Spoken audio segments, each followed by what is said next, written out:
bisa mencerahkan, menginspirasi, supaya kita juga terus meluruskan niat kita dalam kehidupan, dalam karir, dalam perjuangan. Jadi sekali lagi saya mengucapkan terima kasih kepada teman-teman, Bapak Ibu sekalian yang telah berkenan hadir pada pagi hari ini. Semoga sekali lagi membawa kebaikan dan keberkahan untuk kita semua. Terima kasih, kami persilahkan kepada Ustadz. Wassalamualaikum warahmatullahi wabarakatuh. Waalaikumsalam.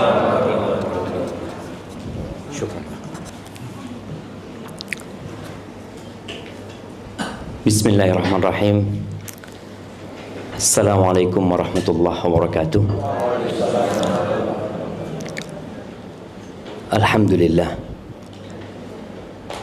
alladzi bi ni'matihi tatimmus shalihat.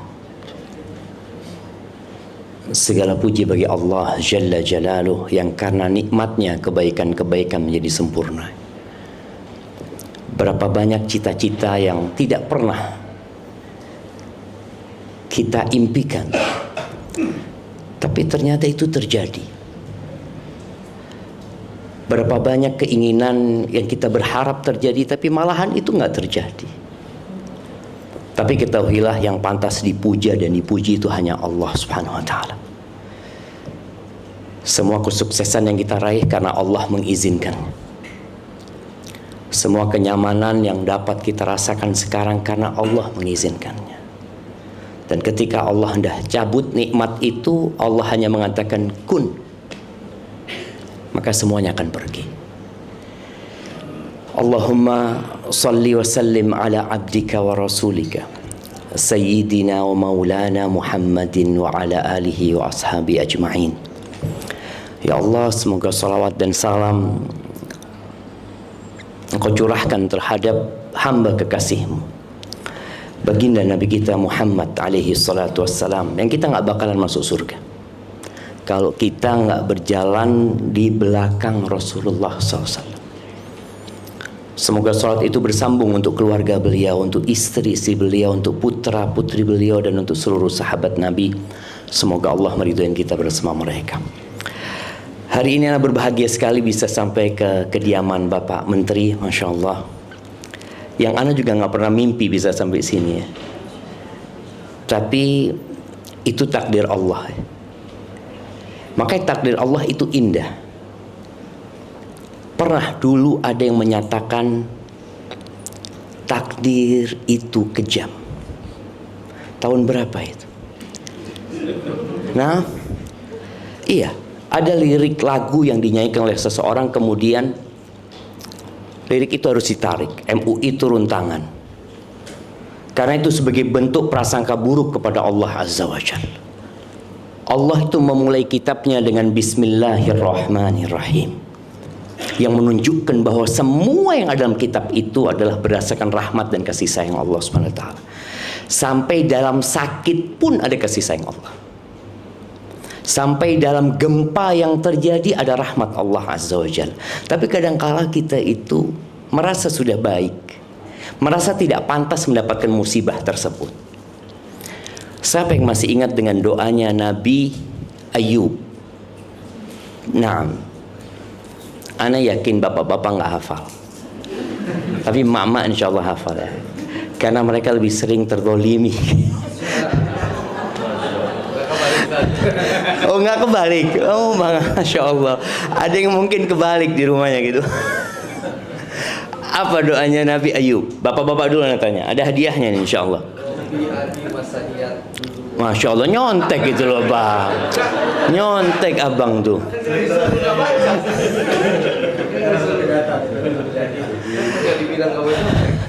Allahu Akbar. Nah, Nabi Ayub itu pernah hidup senang. Berapa tahun?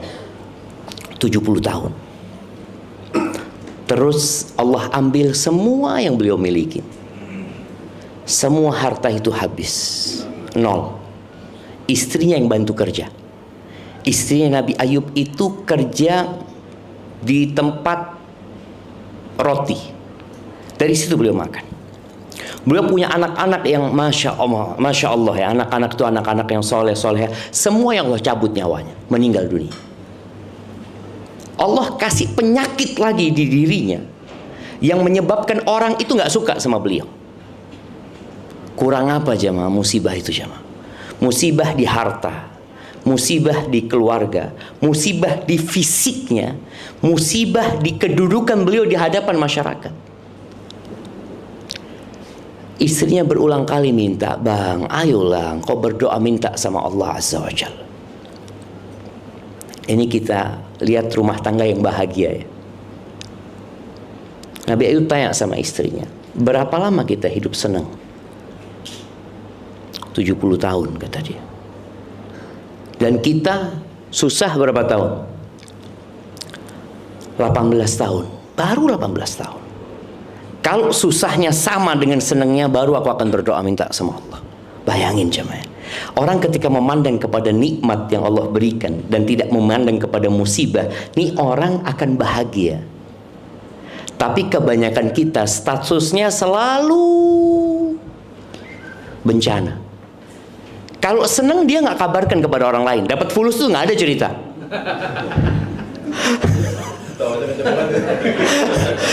Lagi susah, se-Indonesia tahu. Se-Indonesia tahu dia lagi susah. Bikin status dia itu kalau lagi dapat fulus nggak ada cerita dapat rezeki, alhamdulillah nggak ada. Takut pada ngutang, pada takut minta dia. Kebanyakan kita seperti itu. Nih Nabi Ayub memandang kepada nikmat. Dia mengatakan berapa tahun kita senang? 70 tahun kata dia. Ya, aku akan berdoa kalau sudah 70 tahun aku susah. Tapi kenapa kemudian Nabi Ayub berdoa? Siapa yang tahu? Kenapa sebelum 70 tahun Nabi Ayub sudah berdoa? Karena ada omongan Nabi Ayub dikasih cobaan seperti itu karena dosa.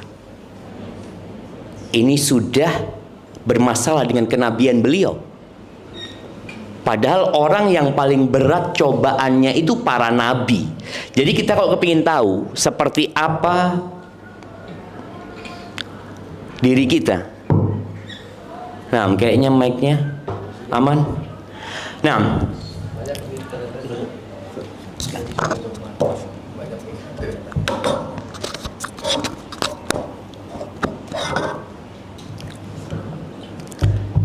waktu Pak Menteri pegang aman tadi gitu kan. Kok pegang aneh jadi masalah gitu.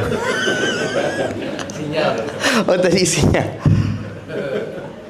Karena ada tuduhan Nabi Ayub dikasih cobaan ini karena perbuatan dosa.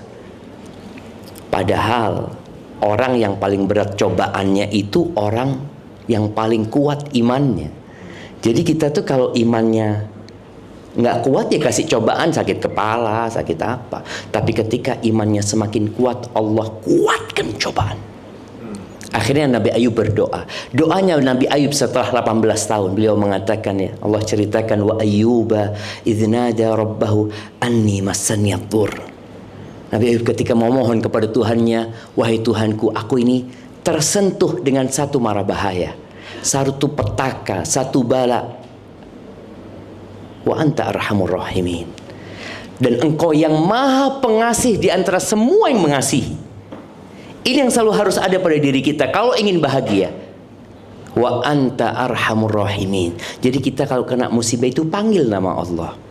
Ya arhamar rahimin.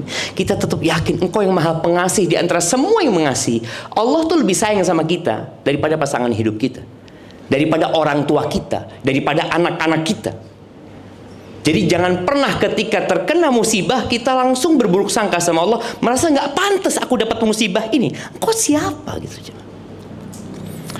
Ahibati fillah, sebelum lanjut bagaimana membangun rumah tangga yang bahagia, Ana kepingin tanya, siapa yang bikin tema ini? Nah, iya, Ana takut belum bahagia gitu jadi ya.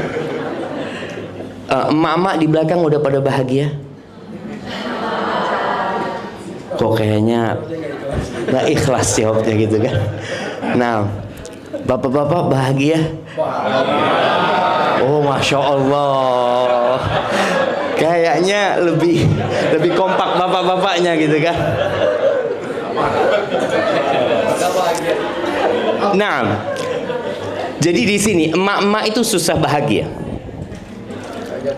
Mama denger ini. Kenapa kajian? Anda kasih tahu kajian ini khusus mama seharusnya, Ustaz.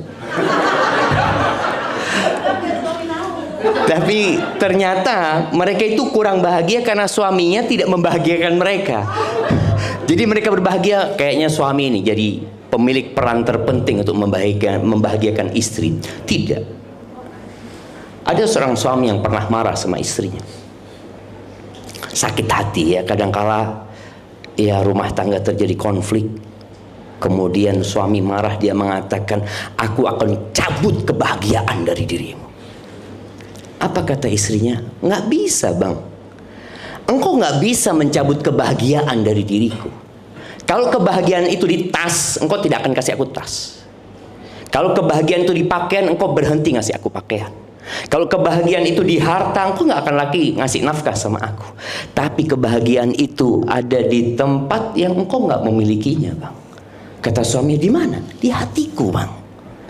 Engkau bisa ambil semua yang kau berikan kepada aku, tapi engkau nggak bisa mencabut kebahagiaan dari diriku. Ini yang harus difahamkan oleh kita bersama, jemaah. Jadi, tukang sampah itu punya kesempatan bahagia seperti presiden punya kesempatan bahagia. Sama kesempatan untuk bahagianya. Karena wadah kebahagiaan itu bukan di pakaian dan bukan di jabatan, tapi di hati. Dan ini salah satu bentuk keadilan Allah Azza wa Jalla, bahwa seluruh makhluk di muka bumi ini punya hak yang sama untuk bahagia. Tapi dalam harta Allah nggak samakan. Nggak samakan. Ada orang yang miskin. Dalam fisik ada orang yang Allah bikin lahir cacat dia. Ada. Tapi Allah tidak letakkan di situ kebahagiaan gitu loh. Makanya kalau bicara para wanita, emak-emak itu lebih mudah bersabar apa bersyukur? Bersabar kan? Dia sabar dapat suami, sabar maksudnya. Tapi bersyukur sulit gitu loh. Sulit, betul, itu sahih itu. Gimana? Banyak masuk neraka, Bang, Masya Allah.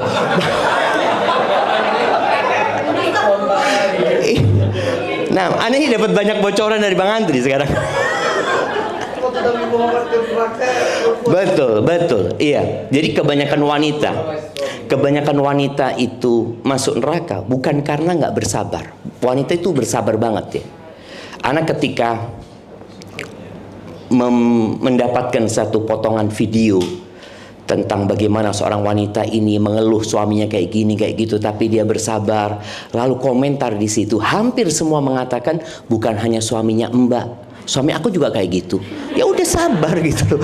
Jadi ternyata memang untuk sabar itu mudah bagi wanita. Dia bersabar demi mempertahankan rumah tangganya, demi mempertahankan anak-anaknya. Sudahlah sabar.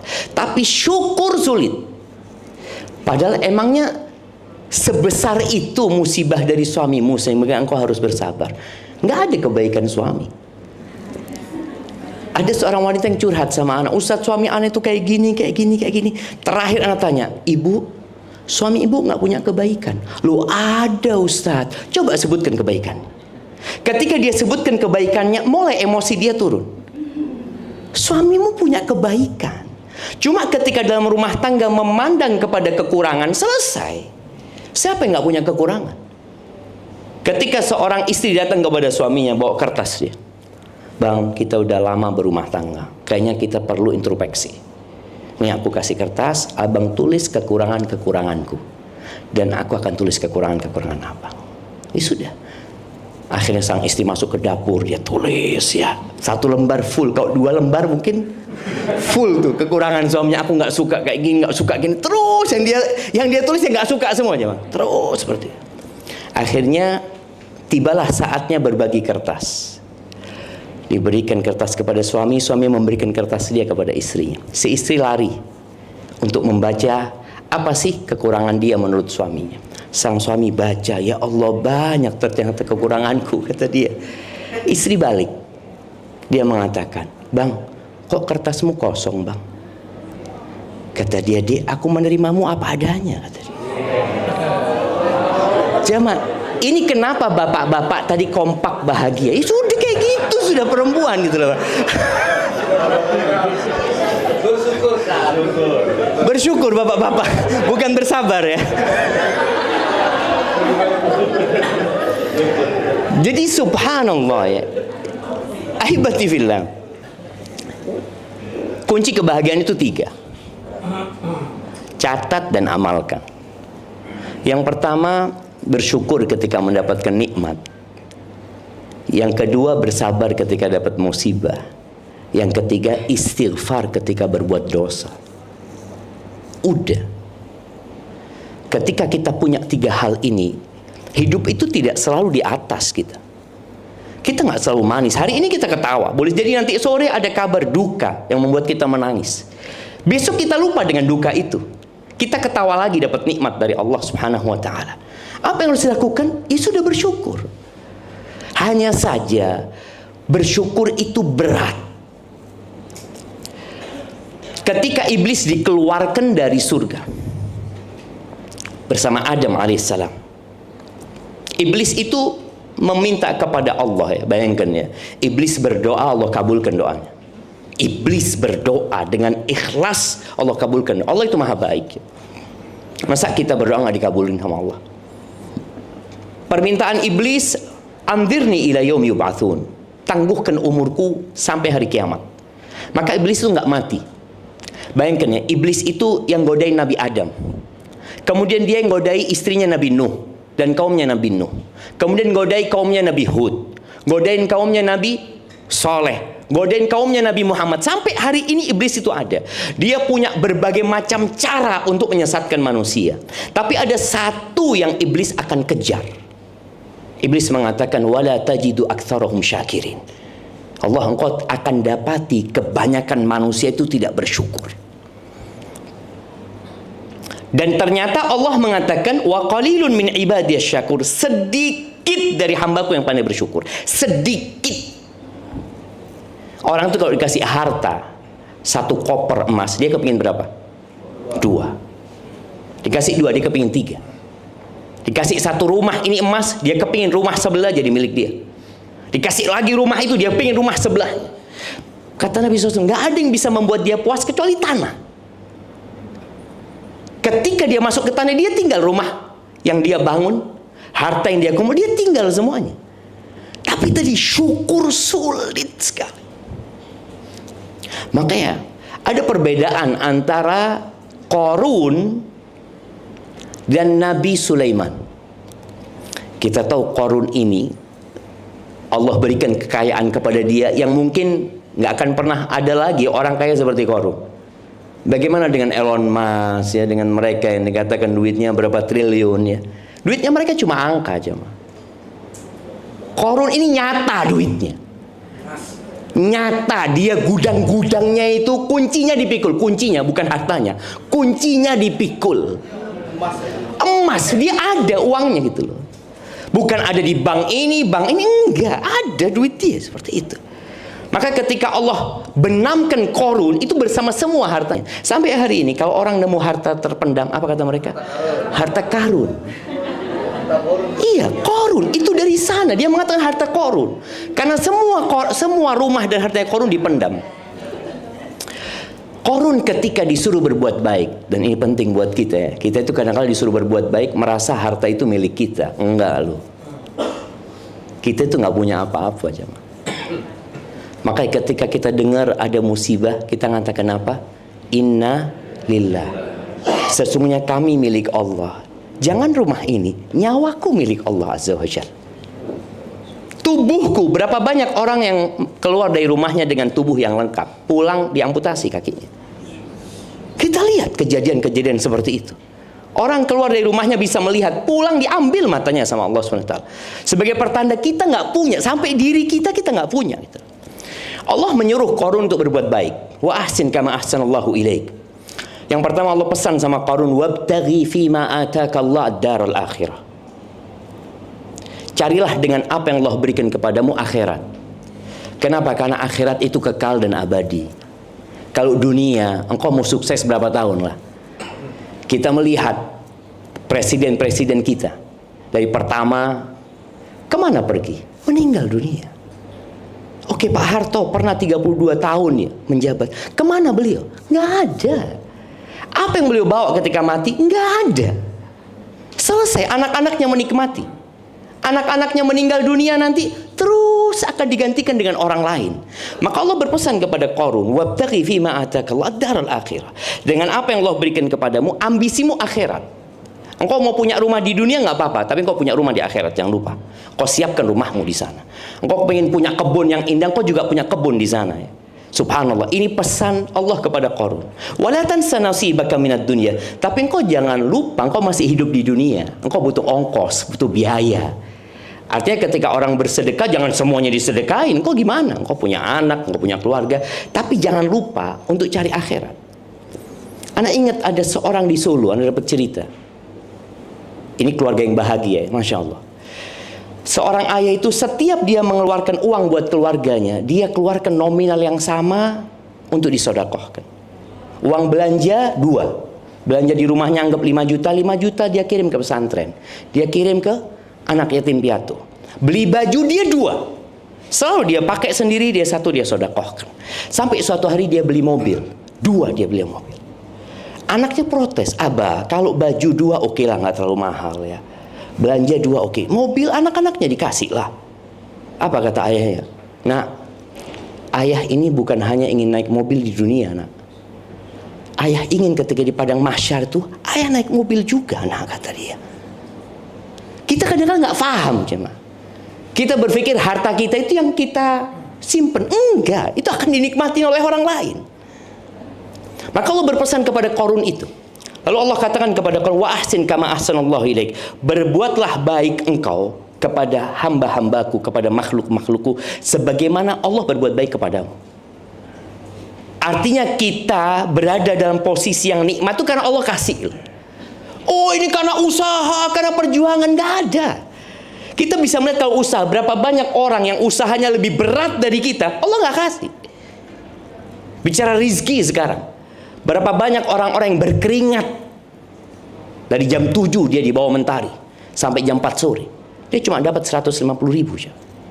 Sebagian kita tidur-tiduran, jutaan dia dapatkan. Engkau berpikir karena usahamu? Maka Allah katakan, wa ahsin kama ahsanallahu ilaik wa la tabghil fasada fil ardi. Jangan membuat kerusakan di muka bumi ini. Jangan.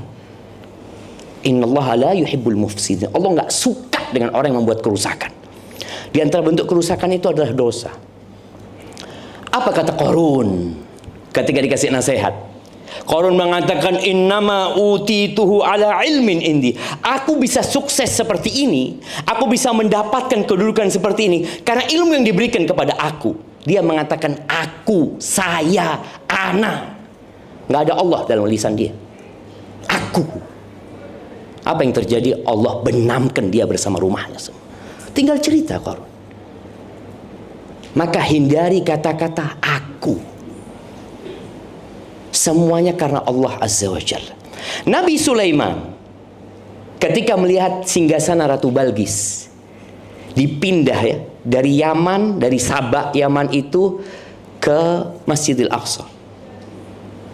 Dalam hitungan kejapan mata, Nabi Sulaiman belum menutup matanya, singgasana itu udah ada. Apa kata Nabi Sulaiman? Hadza min fadli Rabbi. Beliau mengatakan, ini karunia dari Tuhanku. Ini karunia dari Tuhanku. Tidak ada kata aku. Oh, ini karena kedudukanku di sisi Allah. Enggak.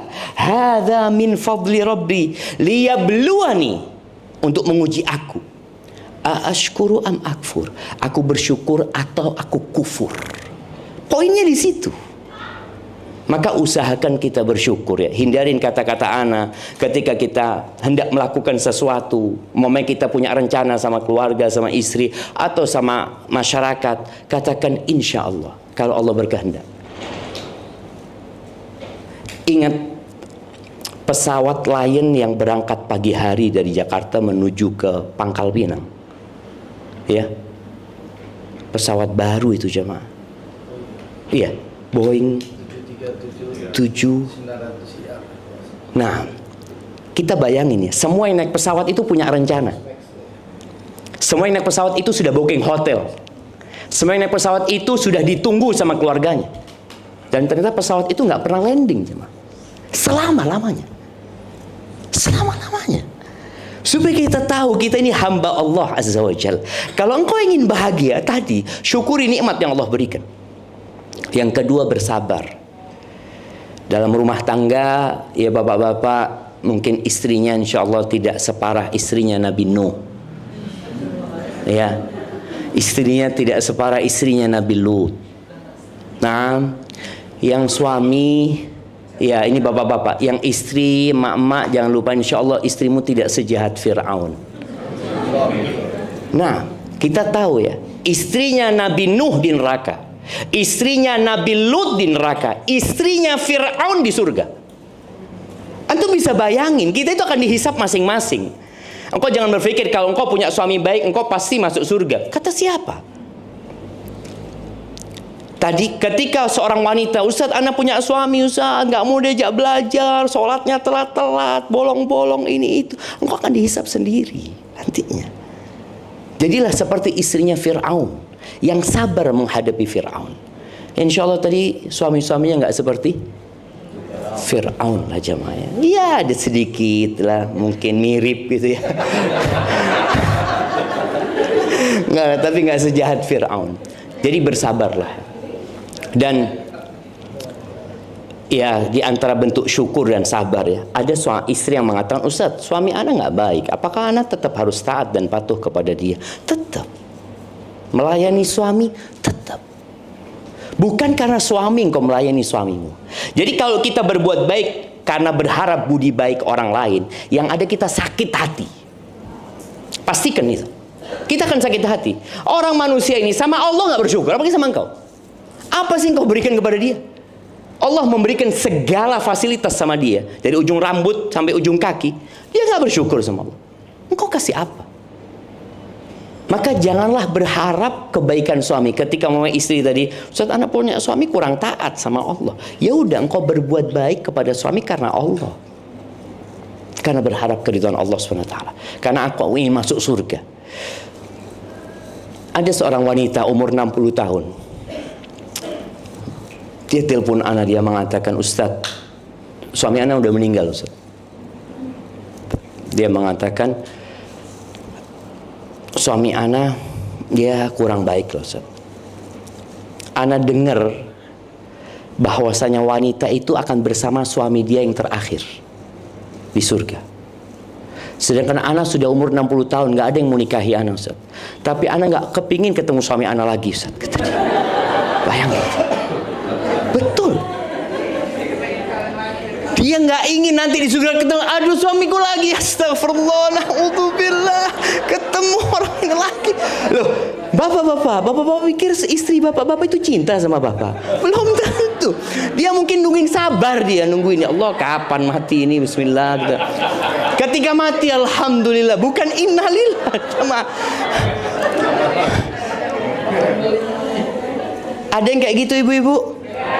Waduh, takut dia ibu.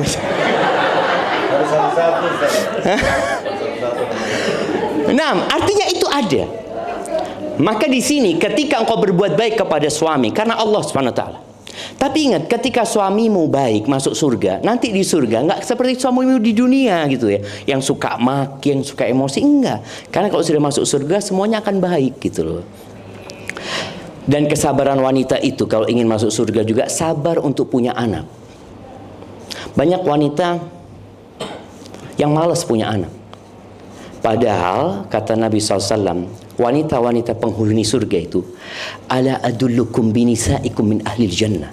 Kalian mau nggak aku kasih tahu istri-istri kalian calon bidadari surga? Dia masih hidup di dunia, tapi insya Allah dia masuk surga. Kata sahabat, tentu ya Rasulullah Sallallahu Alaihi Wasallam. Yang pertama, kullu waludin wadud. Dia adalah wanita yang suka melahirkan dan penyayang. Karena kalau bicara suka melahirkan nggak penyayang, bahaya dengan pendidikan anaknya. Ada yang bikin anak, anaknya nggak diurusin. Tapi kalau emaknya ini wadud, penyayang, Masya Allah. Berapa banyak emak-emak yang kalau ditanya sama suaminya, mana anak-anak? Wallahu a'lam, nggak tahu. Mana nanti emaknya nggak tahu sama anaknya ini. Bapak datang kan kepingin ketemu saya, ini nggak tahu. Wallahu a'lam. Baru dicari mana anak-anak. Allah, satu di got, satu di mana. Ada emak-emak yang sibuk main handphone, wala apa. Anak-anaknya nggak diurusin. Disinilah wanita penghuni surga itu yang bakal bahagia, pencinta dia. Dia ketika suaminya ngatakan, yuk punya anak lagi, bang. Berapa engkau mau? Bismillah. Asalkan Allah kasih. Itu insya Allah penghuni surga.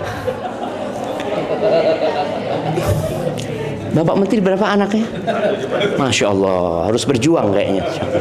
Ada seorang ustadz, anak sering ceritakan ini, di Bondowoso, Jawa Timur sana. Ustadz ini pengeluarannya jelas, pemasukannya gak jelas. Pengeluarannya jelas dia. Dia punya anak 28 dari satu istri. Dari satu istri.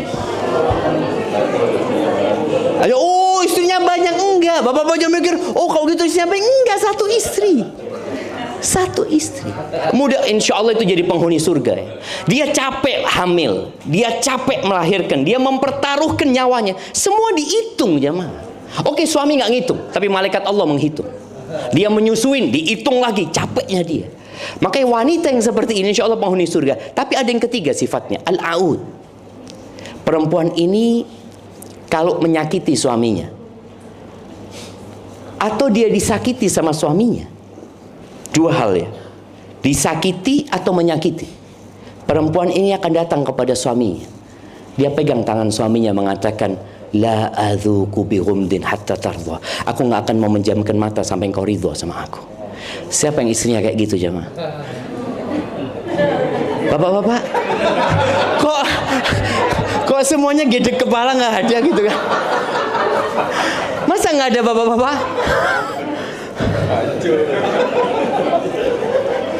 Nah, ahibati fillah. Ini bicara iman ya, bicara iman tadi. Sebenarnya ketika wanita melakukan itu, dia berharap surga Allah. Makanya seorang laki-laki yang minta maaf ketika dia melakukan kesalahan, itu laki-laki yang jujur. Seorang laki-laki yang minta maaf padahal belum tentu dia salah, itu gentleman dia.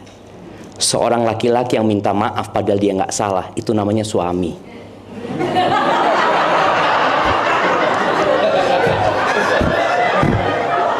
Betul bapak-bapak?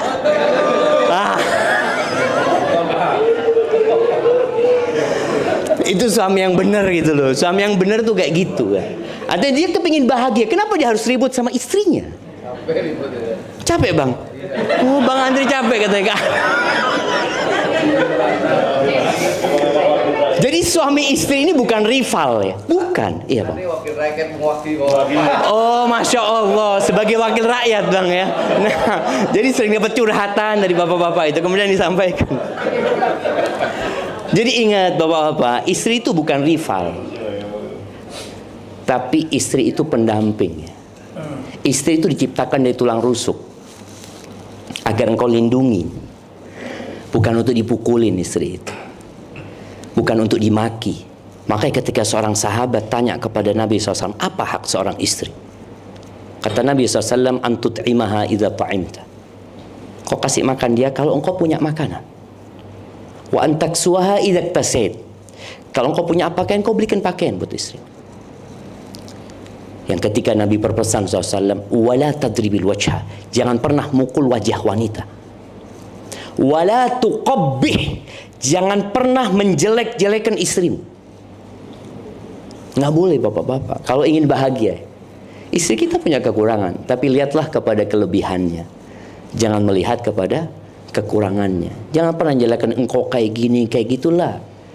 Nggak ada wanita yang lebih baik daripada istri kita. Dia mendampingi kita sejak kita nol, sejak kita nggak punya apa-apa ya. Kadang-kala kita kalau sudah punya jadi macam-macam ya.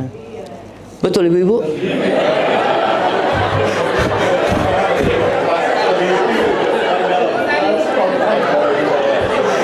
Allahumma salli wa sallim ala Muhammad.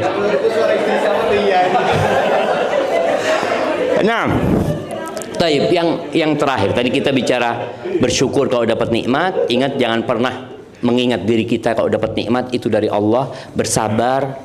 Dan kalau kita bersabar, jadi tingkatan orang kena musibah itu ada 4. Yang pertama namanya jaza, yang kedua namanya sabar, yang ketiga namanya ridho, yang keempat namanya syukur. Bayangin ya, musibah itu ternyata mengantarkan ke syukur.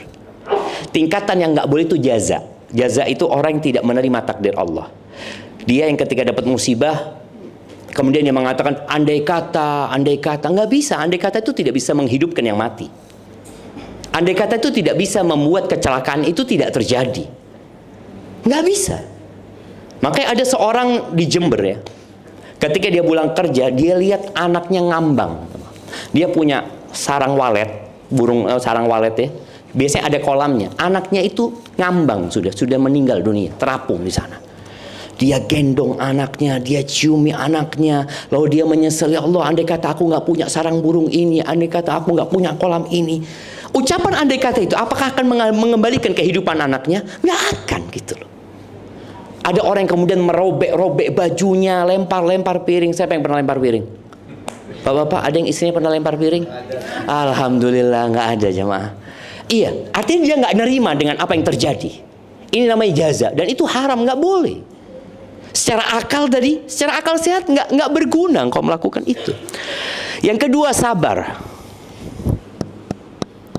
Kok jadi mati jemaah? Ada yang sabotase di belakang. Masya Allah. Gara-gara itu syukur. Nah, yang kedua itu sabar. Sabar itu artinya nahan diri. Nahan diri dari mengucapkan atau melakukan perbuatan yang secara akal sehat nggak diterima dan secara agama nggak diterima. Umpamanya tadi ada seorang wanita nangis boleh, jangan wanita ya, bapak-bapak juga nangis itu boleh atas musibah ya. Tapi ketika teriak-teriak ya, kemudian dia lempar sesuatu, nggak ada gunanya. Allah katakan wabasyiris sabirin, berikan kabar gembira kepada orang-orang yang sabar. Dan ingat, sabar itu bukan dengan berjalannya waktu. Sabar itu ketika hempasan pertama, ketika engkau dengar berita musibah, apa yang kau lakukan ketika itu? Apabila engkau mengatakan inna lillahi wa inna ilaihi rajiun, ini bukan hanya kematian jemaah ya.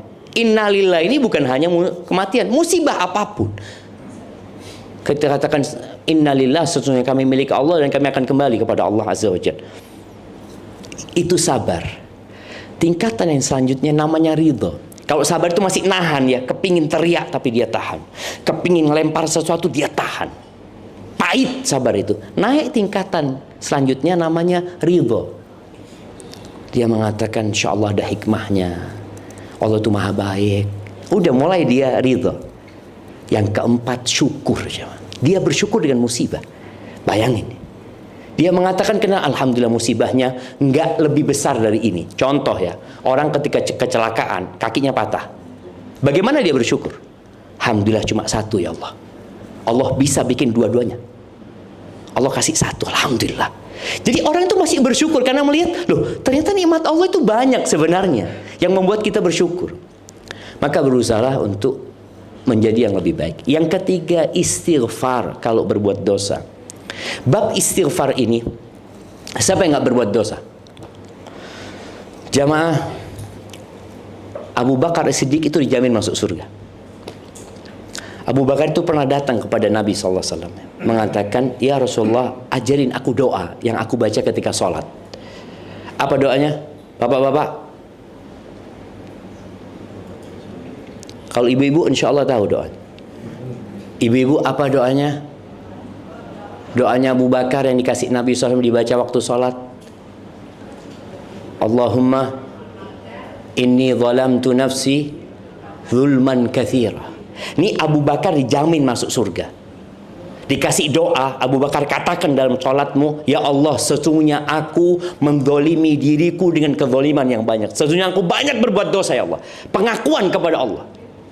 Wala yaghfiru dzunuba illa anta. Dan gak ada yang bisa ngampuni dosa kecuali Engkau ya Allah. Semuanya milik Allah azza wajalla. Faghfirli, ampuni aku ya Allah. Maghfiratan min indik, ampunan dari sisimu. Warhamni, kasihi aku ya Allah. Innaka antal ghafur rahim. Kalau Abu Bakar disuruh minta ampun sama Allah, apalagi orang-orang kayak kita. Maka nasihat ana kalau ingin bahagia tiap hari istighfar 100 kali paling enggak. Nabi SAW habis salat duha itu beliau baca Rabbil firli wa tub alayya innaka antat tawwabur rahim 100 kali. Kita banyak dosa cuma. Dan yang menyebabkan orang tidak bahagia itu gara-gara ada dosa di hatinya. Karena dosa ini akan jadi noktah hitam di hati. Kita tahu ya ada orang yang ada apa di jantungnya kadang-kala harus pasang ring karena ada, kenapa orang pasang ring? Ada penyumbatan yang menyebabkan kadang-kala kita nggak bahagia karena banyak penyumbatan di jantung kita, cuman.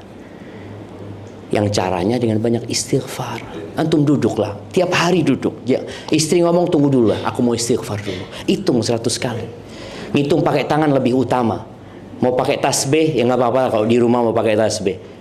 Tapi yang lebih baik pakai tangan, dihitung 100 kali. Istri manggil, afwan belum selesai. Bang, kenapa? Habis berbuat dosa kau bang? Memang aku banyak dosanya gitu loh. Jadi kadang-kadang istri kalau ngeliat suami di pojokan istighfar, habis berbuat dosa apa bang? Loh, tiap hari aku banyak dosanya. Jadi ini rutinitas. Jadi bukan bicara nunggu berbuat dosa. Kita berbuat dosa. Makanya juga penting buat kita semua, nasihat anak untuk belajar mana yang dosa dan mana yang bukan dosa. Gimana kita akan istighfar kalau kita merasa fan-fan aja ya? Nggak ada sih Ustaz, alhamdulillah orang baik kan Ustaz. Maka belajar mana yang dosa dan mana yang bukan dosa. Barakallahu fiik, itu mungkin dapat Anda sampaikan. Kalau ada pertanyaan, monggo, tafadhol.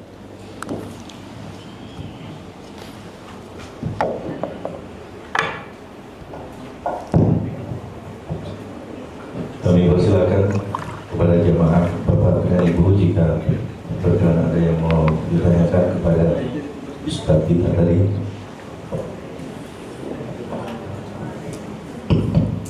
Assalamualaikum warahmatullahi wabarakatuh.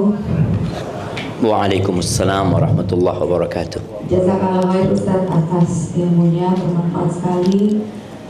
Dan semoga Allah senantiasa memberkahi Ustaz keluarga. Allahumma amin. Dan bapak-bapak dan ibu yang ada di sini semua. Allahumma amin. Izin bertanya Ustaz mengenai bersyukur kenikmatan yang diberikan kepada kita serta berujung pada sedekah. Mana yang didahulukan ketika kita mendapat rezeki, tapi rezeki itu sebenarnya tujuannya adalah dikumpulkan untuk berhaji. Nah, ketika uangnya belum cukup, lalu di mana kita juga ketika kita mendapat rezeki itu kan kita juga harus berbagi dulu ya Ustaz sebelum kita mengambil rezeki tersebut.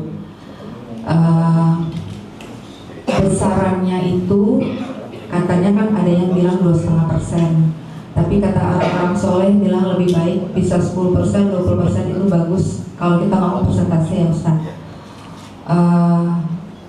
Bagaimana, apa yang diupayakan dulu? Apakah kita membaginya itu? Jadi ada kayak rasa takut, karena kan uang haji itu mahal ya Ustaz ya. Jadi kita mendahulukan yang mengumpulkannya dulu atau membesarkan yang kita bagi kepada orang lain. Itu pertanyaan Ustaz. Jazakallahu khair. Assalamualaikum warahmatullahi wabarakatuh. Waalaikumsalam warahmatullahi wabarakatuh. Bicara rizki dan sedekah ya, ada satu perhitungan hari akhir ya.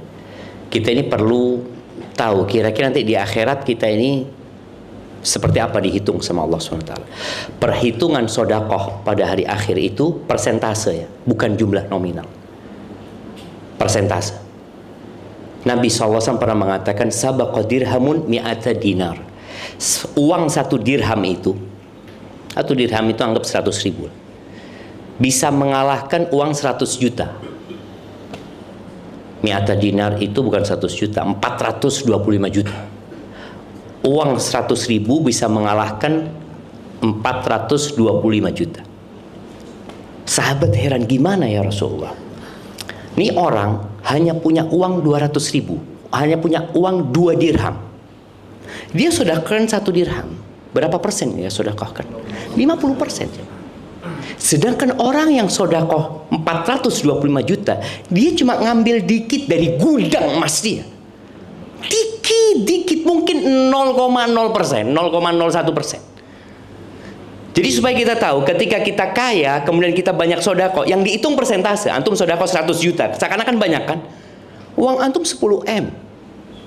100 juta berapa cuma? 1%. Tuh orang yang sodako mungkin sodako 100.000 lebih besar daripada antum. Nanti di hari kiamat seperti itu perhitungan.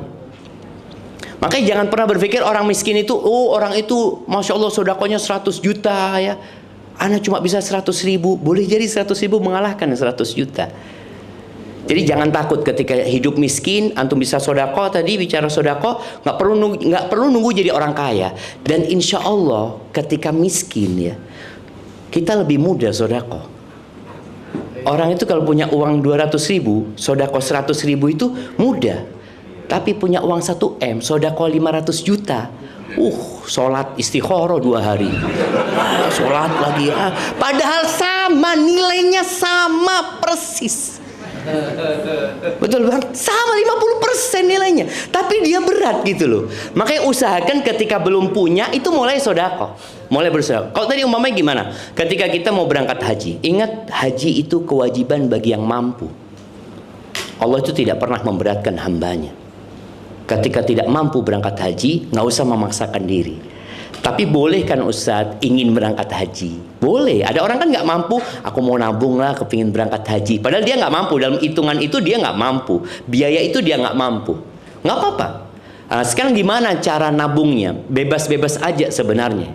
Ketika kita menabung tapi kita tetap sodakoh.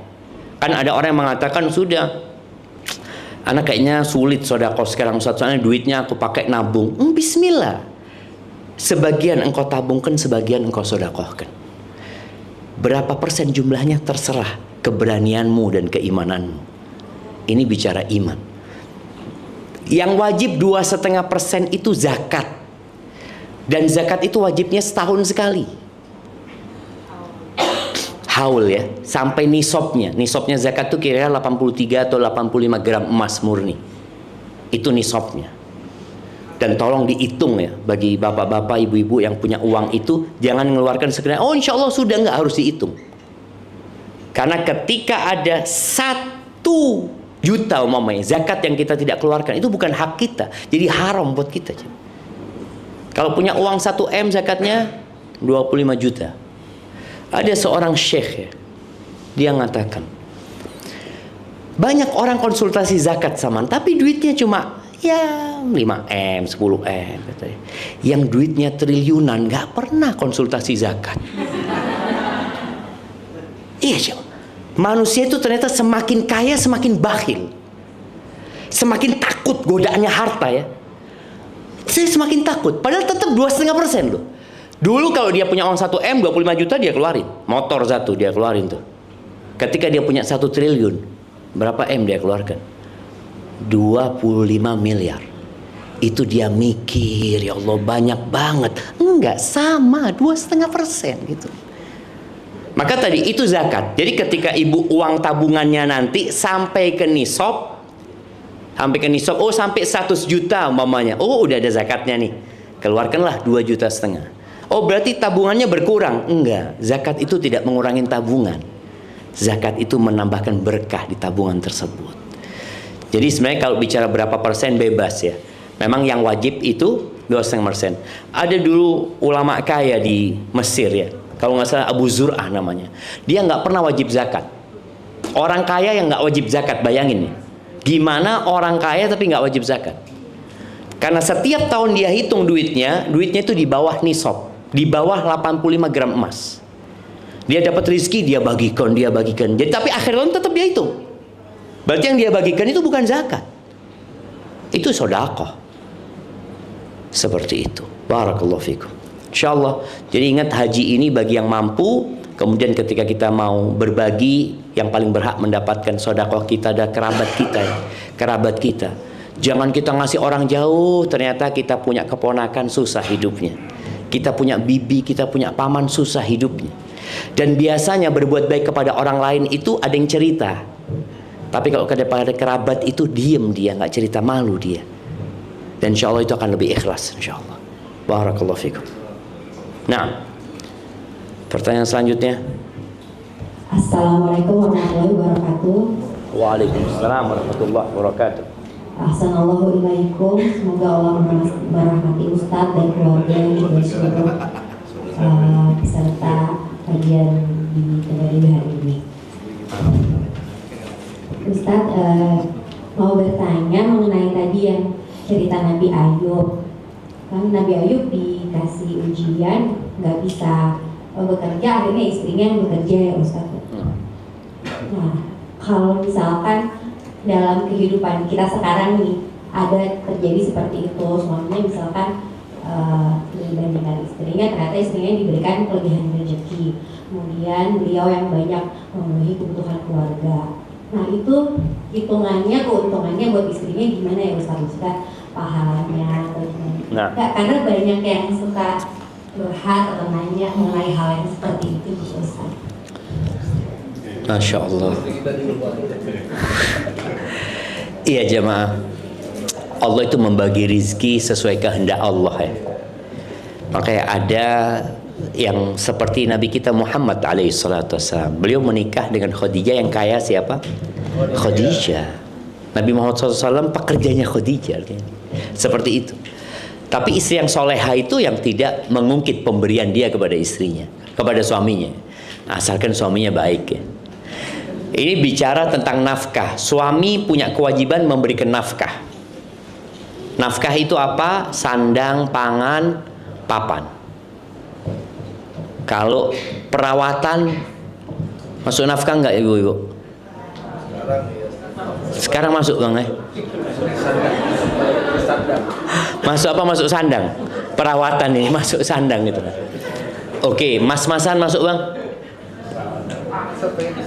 Tergantung fulusnya sebenarnya, tergantung fulus. Tapi yang penting tuh sandang, pangan, papan. Itu yang harus diberikan oleh suami. Rumah nggak harus milik, nggak harus milik. Boleh ngontrak sampai mati nggak apa-apa. Artinya orang jangan berpikir suami anak nggak belikan rumah buat anak Ustaz. Iya, tapi selama hidup engkau dikasih tempat tinggal. Walaupun tempat tinggal bukan milik dia. Karena sekali lagi nggak semua orang dikasih rezeki yang sama Allah Subhanahu Wa Taala. Apabila dalam rumah tangga itu istri yang mengeluarkan nafkah, artinya listrik istri yang bayar, umpamanya kontrak rumah istri yang bayar, mobil istri yang beli, maka ada beberapa pilihan buat istri. Yang pertama, dia memasukkan itu kepada utang suami. Jadi dihitung semua, kan itu kewajiban suami. Kewajiban suami, nyekolahkan anak semua kewajiban suami. Dia hitung, boleh jadi suami sekarang masih miskin kan? Boleh jadi nanti dia kaya. Ketika dia punya duit ditagih, boleh. Bang, itu 2 tahun bang kemarin. Loh, ini boleh loh jamaah, boleh. Ini karena bicara kewajiban. Katakan bang, itu 2 tahun ada 2M kira-kira abang harus bayar. Bismillah, utang suami. Ini yang pertama. Yang kedua, istri tidak melayani suami. Ini yang kedua. Jadi istri udah, engkau nggak ngasih nafkah, aku nggak akan melayani engkau, aku harus kerja gitu loh. Nggak apa-apa. Jadi yang pertama tadi, istri tetap melayani suami walaupun suami nggak ngasih nafkah. Yang kedua, istri nggak melayani suami. Artinya bang, enggak, aku gimana, aku harus kerja. Sehingga suami nggak punya kewajiban ngasih nafkah karena istri tidak melayani suami pada waktu itu.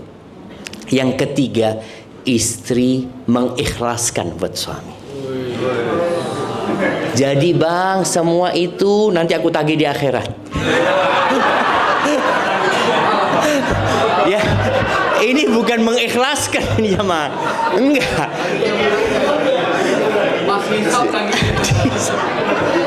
Jadi bukan. Jadi kalau ikhlas itu artinya dia tidak nagih di akhirat. Dia mengatakan bang, yang semua aku berikan itu aku sodakoh. Karena pernah ada seorang wanita di masa Nabi SAW. Wanita ini hadir di kajian Nabi Muhammad SAW. Nabi nyuruh mereka sodakoh. Akhirnya perempuan ini namanya Zainab, istrinya Ibnu Mas'ud. Ibnu Mas'ud ini miskin ya, dia kerja serabutan. Kadang-kadang ada yang dia bawa, ada yang nggak, kadang-kadang nggak dapat apa-apa. Akhirnya istrinya ngomong, aku kayaknya nggak bisa bantuin engkau untuk nafkah keluarga, kata dia. Loh kenapa, kata suaminya? Aku kepingin sodako, kata dia. Nabi nyuruh kita sodako, perempuan suruh sodako, kata dia. Apa kata suaminya? Nggak apa-apa, Allah tidak akan melantarkan kita gitu. Tapi engkau tanya dulu sama Nabi SAW. Ini pentingnya bertanya. Akhirnya Zainab ini berangkat ke rumah Nabi SAW. Bertemu sama Bilal. Ternyata di depan rumah Nabi SAW ada perempuan lain dari kalangan Ansor. Namanya juga Zainab. Sama-sama mau bertanya tentang masalah itu. Akhirnya Zainab ini ngomong sama Bilal. Bilal, tanyakan sama Nabi SAW. Tapi jangan ngomong aku yang tanya ya. Kenapa? Karena Ibnu Mas'ud ini sudah kayak keluarga sama Nabi SAW gitu loh. Dia karena kan mau ngadukan suaminya gitu kan. Kasih tahu. Akhirnya Bilal ngomong, ya Rasul, ada perempuan tuh di luar tuh. Tanya masalah ini. Siapa, kata Nabi SAW? Zainab. Ayyuz Zayanib. Zainab yang mana? Zainab bininya Ibnu Mas'ud. Oh, kata Nabi SAW. Sampaikan kepada dia. Yang dia berikan kepada suaminya itu sodako. Jadi nilainya sodako. Maka kalau sodako jangan sodako ke tempat yang jauh, sedangkan suaminya sendiri gak mampu. Tapi ada suami-suami yang kurang ajar. Istrinya sodako, kawin lagi dia sama duitnya istrinya. Na'udzubillah. Ada bang. Nanti anak kasih tahu abang orangnya. Nah, ada yang nggak bersyukur. Jadi suami ini harus tahu diri gitu loh. Engkau itu dibantu sama istri. Engkau ketika tidak bisa memberikan nafkah berupa harta, berikan perhatian yang lebih, berikan cinta yang lebih kepada istrimu. Jadi seperti itu. Jadi bernilai sodakoh yang akan Allah ganti, Allah akan lipat gandakan dan akan menyelamatkan dari api neraka kalau bicara sodakoh. Hadza wallahu a'lam bissawab. Na'am.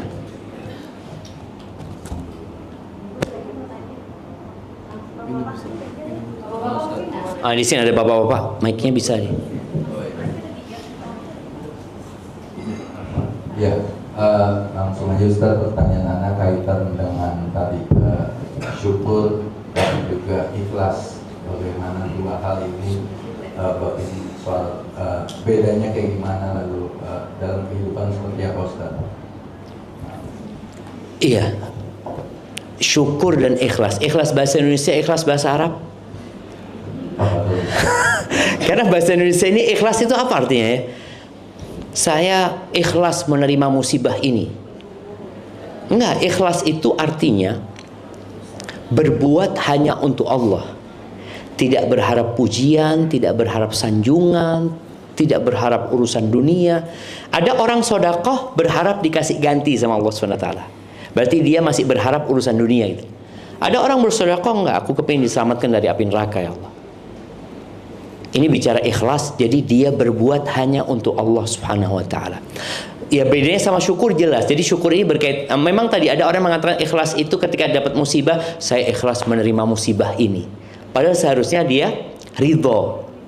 Bahasanya itu lebih kepada saya ridho. Kalau dia naik ya dari sabar, saya sabar, atau dia saya ridho, atau saya bersyukur atas musibah ini.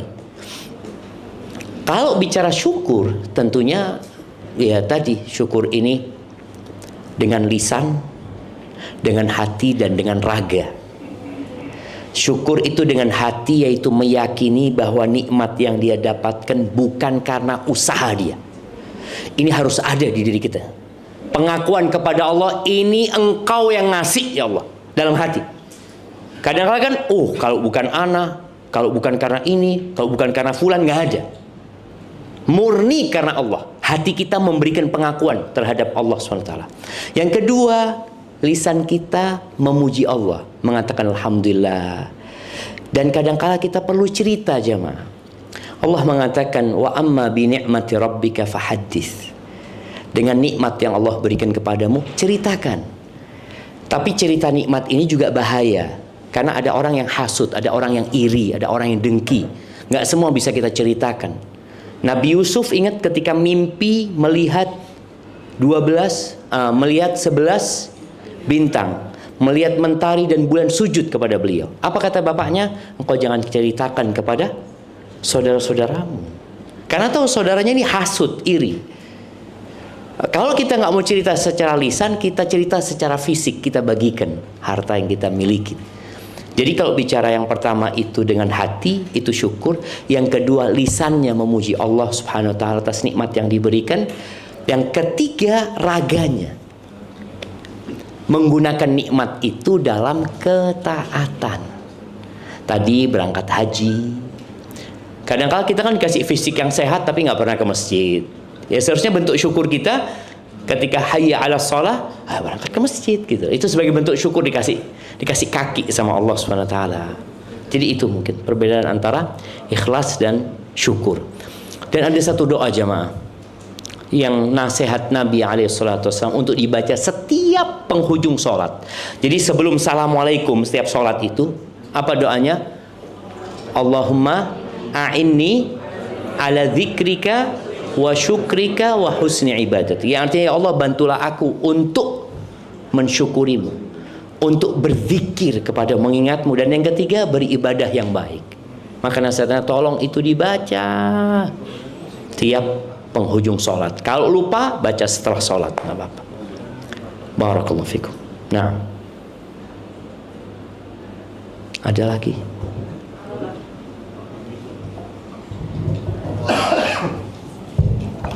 Assalamualaikum warahmatullahi wabarakatuh. Waalaikumsalam. Izin langsung Ustaz. Terima kasih pencerahannya hari ini tadi. Saya lebih tertarik ingin tahu lebih detail. Ini mungkin teknis bagi saya pribadi belum tahu, dan mudah-mudahan bagi yang lain yang belum tahu mungkin juga bisa dapatkan penjelasan terkait tadi untuk mengeluarkan zakat. Mungkin Ustaz bisa memberi gambaran secara Contoh real. Sebetulnya menghitung harta kita yang wajib dikeluarkan zakat itu seperti apa? Contoh misalnya, apakah rumah itu juga dihitung, mobil dihitung, atau hanya harta yang masih berupa uang, emas, yang perhiasan yang disimpan? Kemudian yang kedua, waktunya itu sebetulnya di apakah awal tahun, akhir tahun kita menghitungnya, atau pada saat sama-sama dengan zakat fitrah Di bulan Ramadan. Ya. Masya Allah jemaah.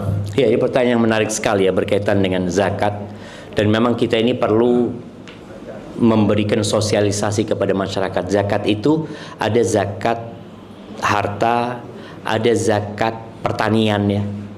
Karena banyak orang yang punya kebun-kebun tapi dia tidak mengeluarkan zakatnya. Kenapa seperti itu? Kalau bicara zakat harta, jadi harta yang dizakatkan itu adalah yang berupa uang simpanan atau barang yang dipersiapkan untuk jual beli. Jadi kalau kita punya mobil, memang kita bikin jual beli. Kita beli, dijual. Yang rental enggak? Enggak, rental zakatnya itu dari hasilnya. Rumah, kita bikin rumah untuk dijual, itu ada zakatnya. Tapi kita bikin rumah untuk dikontrakkan, nggak ada zakatnya. Zakatnya itu dari hasil kontrakannya nanti. Jadi yang dizakatin itu tadi harta yang kita simpan, baik itu berupa emas, berupa uang ya, perhiasan, ada khilaf di antara para ulama. Itu nanti dinilai. Kemudian kita punya rumah, anak beli rumah Ustaz untuk investasi mau dijual nih. Itu ada zakatnya. Tapi kalau rumah enggak, ini insya Allah buat anak, nggak ada zakatnya. Kita punya sawah umpamanya, ini insya Allah rencana anak mau bikin sekolahan atau apa. Jadi ada rencana-rencana bukan untuk jual beli, itu nggak ada zakatnya. Jadi yang berupa harta simpanan dan yang diniatkan untuk jual beli, jadi modal gitu loh. Ya, itu jadi zakat. Kemarin kita punya motor 10, nggak ada zakatnya. Kalau kita memang nggak niat untuk jual beli, kita punya mobil banyak gitu loh, nggak ada zakatnya. Jadi subhanallah, Islam itu benar-benar sayang gitu loh, nggak diperes orang ini. Dan zakat itu kapan menghitungnya? Pertama, zakat itu dihitung ketika sampai nisab. Umpamanya ana nabung duit ya, atau ana dapat rizki 100 juta. Ketika dapat rizki 100 juta, belum wajib zakatnya. Nunggu setahun. Karena boleh jadi duit ini dipakai buat beli ini, buat itu. Jadi Allah tuh sayang sama hambanya. Boleh jadi umpamanya dapat uang itu bulan Ramadan. Ternyata nanti sampai bulan Sya'ban duitnya tinggal 20 juta. Nggak ada zakatnya. Karena nggak sampai nisab. Nisabnya itu 85 gram emas. Berputarnya itu setahun. Dari sejak kita memiliki sampai setahun kemudian. Dan zakat itu boleh digabungkan. Umpamanya kita bulan sekarang nih, bulan Dzulhijjah ya. Bulan Dzulhijjah kita dapat uang 100 juta. Kemudian bulan Muharram kita dapat uang 100 juta. Kan beda akhir tahunnya kan. Tapi boleh digabungkan. Pokoknya semuanya aku keluarkan di bulan Dzulhijjah. Pokoknya aku mau lebaran haji, aku mau keluarkan zakatnya. Jadi mensegerakan zakat itu boleh, menunda nggak boleh. Umpamanya orang wajib zakat di bulan Sya'ban sebelum Ramadan. Terus dia mengatakan, nanti aku keluarkan di bulan Ramadan. Dosa dia. Karena hak fakir miskin itu sejak sampai 1 tahun kau harus keluarkan. Sudah bukan hak kita gitu. Itu berkaitan dengan zakat. Zakat pertanian ya, khususnya makanan-makanan pokok seperti padi, jagung, itu setiap panen. Kalau airnya gratis itu 10%. Kalau pengairannya bayar itu 5%. Jadi dari gabah ya, dari gabah seperti itu. Itu zakat yang perlu dikeluarkan. Barakallahu fikum. Baik jamaah, ada lagi? Tafadhal.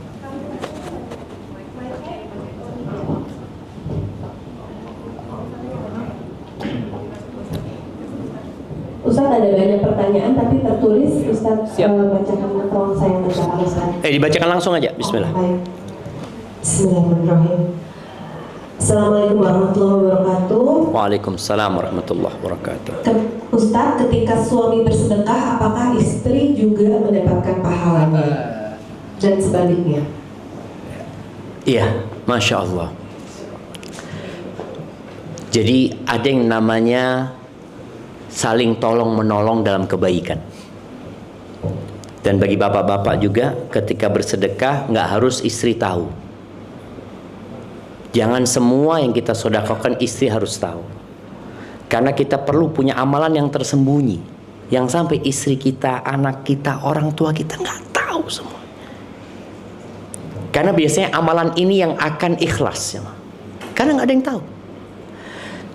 Tapi ketika seorang istri mendorong suaminya untuk sedekah, kemudian suaminya sedekah, maka istri akan dapat bagian pahala. Karena dia yang membujuk suaminya untuk sedekah. Tapi kalau suaminya sedekah tadi tanpa disuruh sama istri, ya istri nggak dapat bagian. Gimana? Ya itu, pintarnya istri itu, Bang, ayolah sedekah Bang, biar dapat bagian dia yang sedekah. Kemudian kalau sebaliknya, istri yang sedekah, suami dapat bagian, ya kembali kepada, kalau suami yang mengatakan kepada istrinya, ayolah, engkau buat apa duit disimpan kayak gitu, berbagilah. Berbagi istrinya, suami dapat bagian.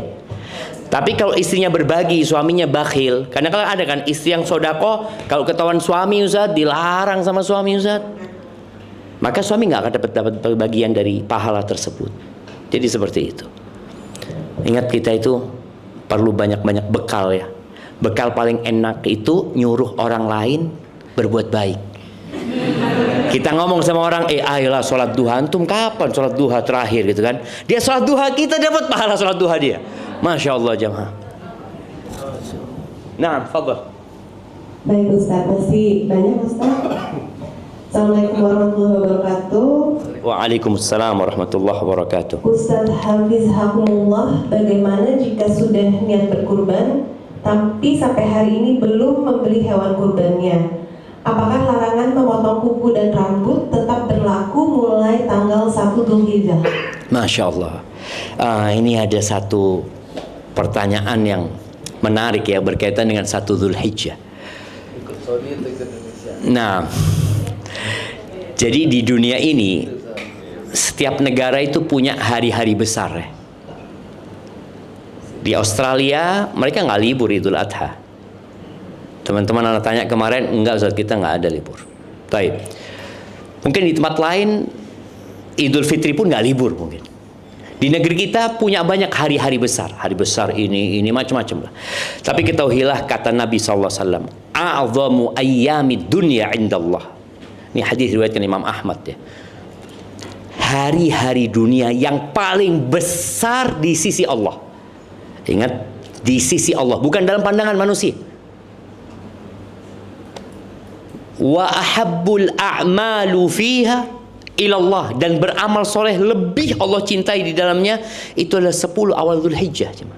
Dari tadi malam jemaah. Cuma kita kan kadang-kadang memang nggak hafal sama bulan-bulan Islam. Jadi kita nggak tahu ini tanggal berapa. Hari ini tanggal 1 Dzulhijjah. Besok tanggal 2, lusa tanggal 3. Ini hari-hari terbaik sepanjang masa. 10 akhir Ramadan sama 10 awal Dzulhijjah lebih utama 10 awal Dzulhijjah. Cuma memang orang itu meremehkan jemaah. Kita lihat ya, kalau Ramadan kan di mana-mana ada tulisan selamat melaksanakan ibadah puasa ya ini itu. 10 awal Dzulhijjah nggak ada. Kita ngeliat mana selamat menjalankan ibadah di 10 awal Dzulhijjah, padahal itu lebih utama kata Nabi SAW. Dan memang ibadah di waktu orang lalai itu pahalanya lebih besar. Karena orang pada lalai semua. Maka tolong perbanyak ibadah ya. Sholatnya ditambah. Yang biasa sholat 17 rakaat wajib, tambahin lah sama sholat rawatib bangun rumah di surga 12 rakaat. 2 rakaat sebelum subuh, 4 rakaat sebelum zuhur, 2 rakaat setelah zuhur, berapa? 8. Ba'dal maghrib 2 rakaat ya. Ba'dal isya 2 rakaat. Allah itu kasih buat kita musim-musim kebaikan, karena kita itu orangnya malas. Udah nih, 10 awal Dzulhijjah ini benerin kalian di situ. Gunakan waktu untuk mendapatkan pahala yang banyak. Puasa. Yang nggak musafir usahakan puasa. Yang paling utama nanti puasa tanggal 9 nih. Usahakan semuanya puasa. Anaknya diajak puasa. Tanggal 9 itu, puasa Arafah itu diampuni dosa 2 tahunnya. Ini menunjukkan kenapa ya kok pahalanya pengampunan dosa. Karena kita banyak dosanya. Maka tolong puasa. Kemudian kalau bicara baca Quran, tolong punya target. Kita ini kadang-kala baca buku-buku ya. Kita baca buku tulisannya fulan. Oh, kita hatamkan kitab-kitab itu. Firman Allah, kalam Tuhan, kita nggak selesaikan baca. Artinya kita nggak tahu juga. Padahal di antara semua buku yang ada, inilah buku yang kata Allah tidak ada keraguan di dalamnya. Ini petunjuk buat umat manusia. Maka tolong 10 awal Dzulhijjah ini kita punya target. Mamanya anak mau hatam Quran, berarti 1 hari 3 juz. Dan baca sama artinya. Mungkin.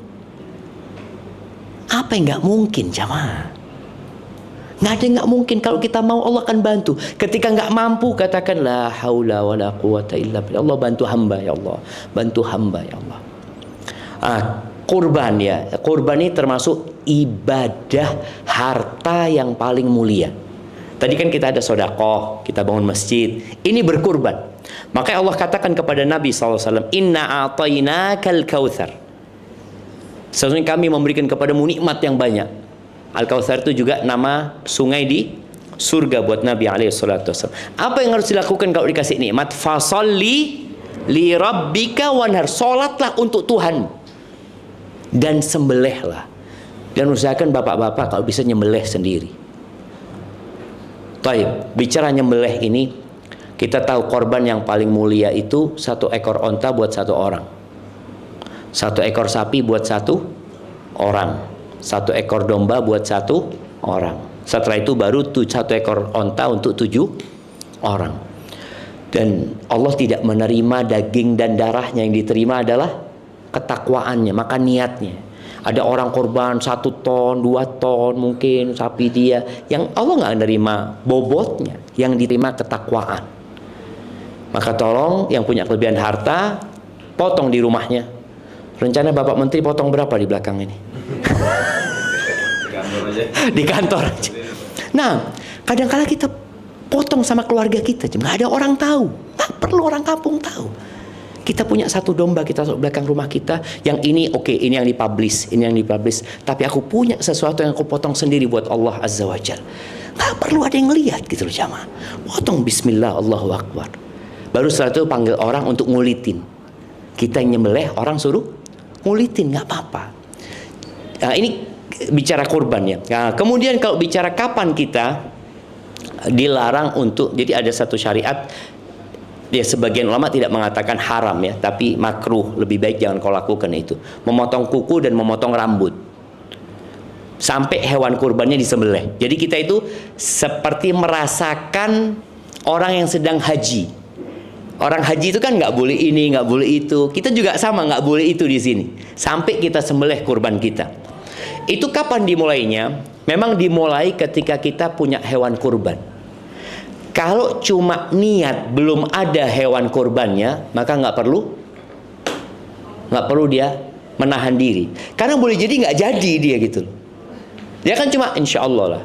Tapi kalau sudah dia mengatakan ini hewan kurban ini punya anak, dia sudah beli, kemudian dia mengatakan ini hewan kurban anak, dia sudah mulai berlaku.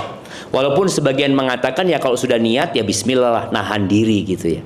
Tapi kalau belum ada hewan kurbannya, masih sekedar keinginan di hati, maka mungkin belum berlaku larangan tersebut. Jadi orang anak insya Allah kurban Ustaz, tapi wallahu alam fulusnya masih nabung nih, berarti kan belum tentu dia nyembelih. Barakallahu fiik, seperti itu. Nah, yang wukuf, ini bicara hari Arafah itu dengan puasa tanggal 9. Iya, di sini ada satu syariat namanya puasa Arafah. Puasa Arafah itu ngikutin orang yang wukuf di Arafah atau ngikutin tanggal 9. Ngikutin mana? Ngikutin mana? Ngikutin yang di Mekah apa di sini? Ngikutin ru'yah hilal negeri kita.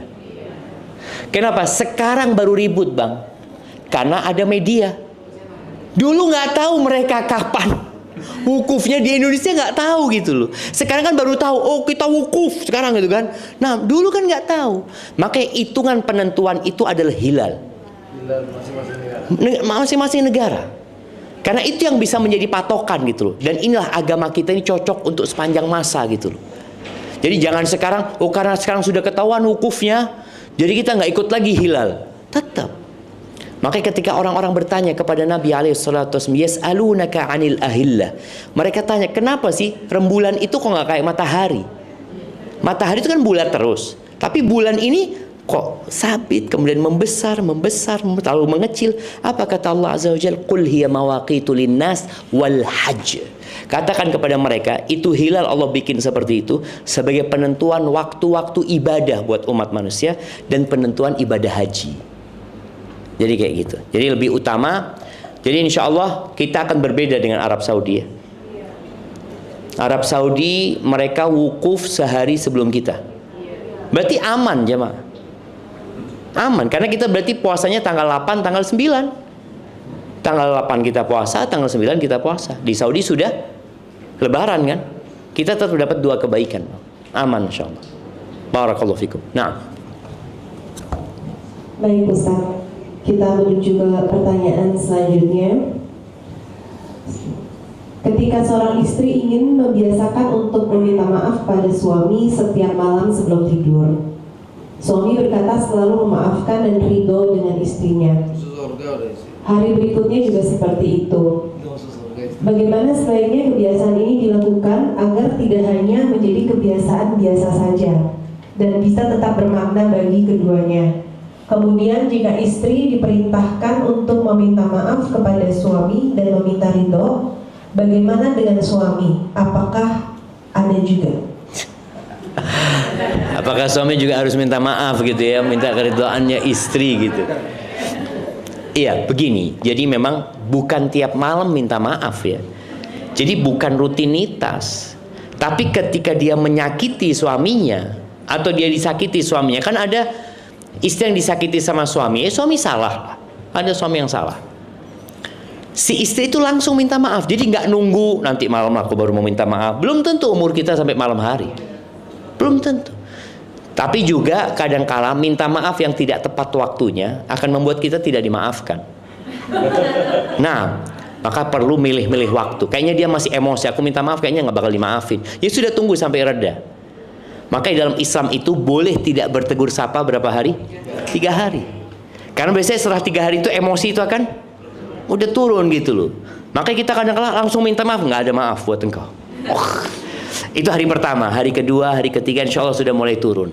Jadi istri itu bukan rutinitas minta maafnya, tapi karena memang ada sesuatu gitu. Soalnya kalau rutinitas ya kadang-kala istri, suami malah apalagi, dia malah bosen gitu nantinya. Jadi bukan seperti itu. Barakallahu fikum. Apakah suami minta maaf? Ya, kalau bicara minta maaf ya seharusnya orang yang berbuat salah minta maaf. Jadi memang kadang-kala istri yang berbuat salah, yang minta maaf siapa? Suami. Itu baru Nah, jadi ada. Jadi para bapak-bapak juga kadang-kala istrinya memang tidak seperti yang dia inginkan. Kita itu kan ingin datang ke rumah, istri bukain pintu, tanya mau yang panas, mau yang dingin kan. Bukan ditanya dari mana bang, kok telat ini. Aduh, udah capek ditanyain telat lagi. Makanya kebanyakan laki-laki itu lebih suka makan di warung, restoran, karena nggak pernah ditanya dari mana dia. Ya kalau masuk restoran ditanya mau apa gitu loh. Maka bagaimana istri ini ketika suami datang jangan ditanya dari mana, tanya mau apa. Aduh. Maka tolong kalau ternyata istrinya tidak seperti itu, sabar. Dia mau apa gitu loh.